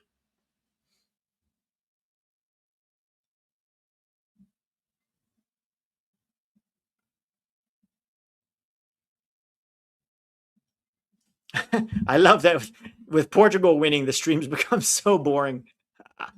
It's become so boring that we're discussing geopolitics. Only justified wars were probably 1991 Gulf War, Kuwait, and bombing the fuck out of the Serbs and saving the Bosnians in the late 90s. Yeah, actually, that is true. I know a lot of Bosnians still love America for doing what we did there. Korea also ended up working in our favor, but SK at the time wasn't a democracy.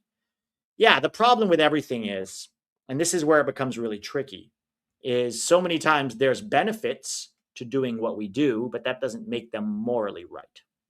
Right? That's the problem. Mhm. Our entire government is owned by big business interests, tech, pharma, military, etc., and foreign interests too.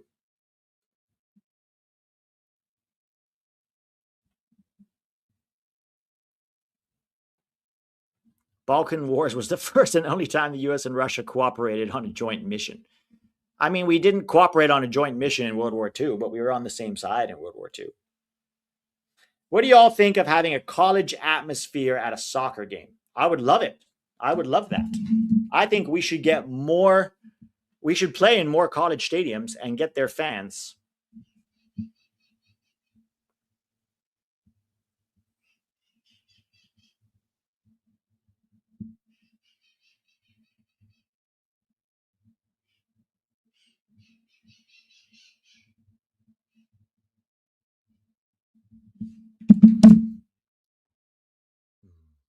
All right, here comes Portugal again. Kind of disappointing. I was kind of hoping that Uzbekistan could put up some kind of a fight here, but it was not to be. Portugal looking a lot better in their second game. Not so much Leao, though. Outside of the goal, Leao has not looked that good. Why are we talking about war on a soccer channel? Because this is what we do. When the game is boring, we jump to one of three topics: history, food, or movies. That's literally what happens. History, food, or films. That's how you know the game is not that interesting.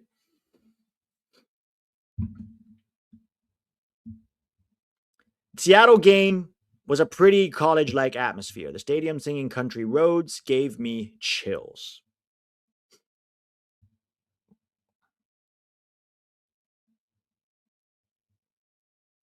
Don't be a Cambodian hater. This Cambodian lore just is not going to go away. Speaking of history, Pete, how did the Caesar salad come out?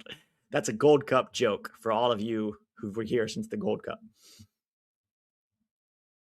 I hope we continue the country roads thing. Yeah, make country roads. Look, there are so many great American anthems that we should be singing. Like, look, it's really hard to get the American Outlaws on board with these certain chants that people have to learn. But if you sing something that is so intrinsically American that everybody already knows and that resonates emotionally with people, that would be incredible, right? If you want to sing Born in the USA, Country Roads, other songs that are like that, even like America the Beautiful. It's not our national anthem, but it's a beautiful song, right?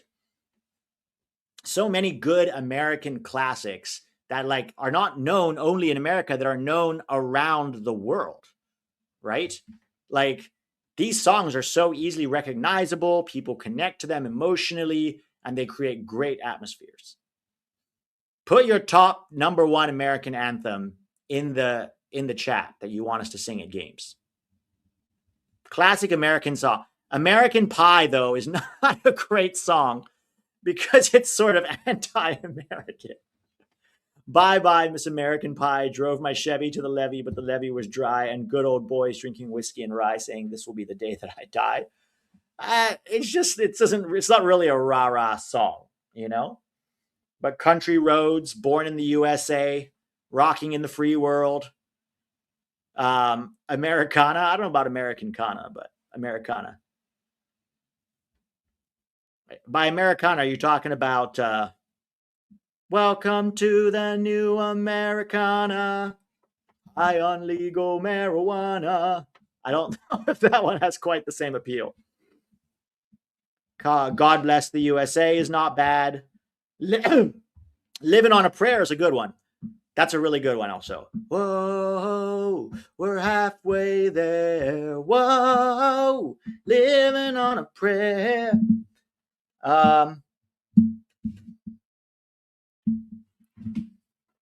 Won't Back Down is good. Puff the Magic Dragon. Won't Back Down is good for sure. Wonderwall is a British band. I wouldn't play songs by a British band. It has to be American songs. Party in the USA, sure. Party in the USA works. Never gonna give you up, never gonna let you down. That's a good one. Never gonna come around. But wait, no, wait. That's also a British song. No, no British songs. It's got to be an American song. Amish Paradise. All right, full time, guys. Full time, Portugal 5, Uzbekistan 0. Don't Stop Believing is a good one. Yeah. Freebird is good. Don't Stop Believing. I got rickrolled. I did. Weird Al. All right. Fun stream, guys. Thanks for hanging. I'll see you all tomorrow. We're going to do the Canada group because that group matters. Basically, most of you are going to be watching Bosnia, Qatar, because if Bosnia wins, then we play them July 1st. If Bosnia wins, we play them July 1st. All right. Have a great rest of your day, guys. I will talk to you soon.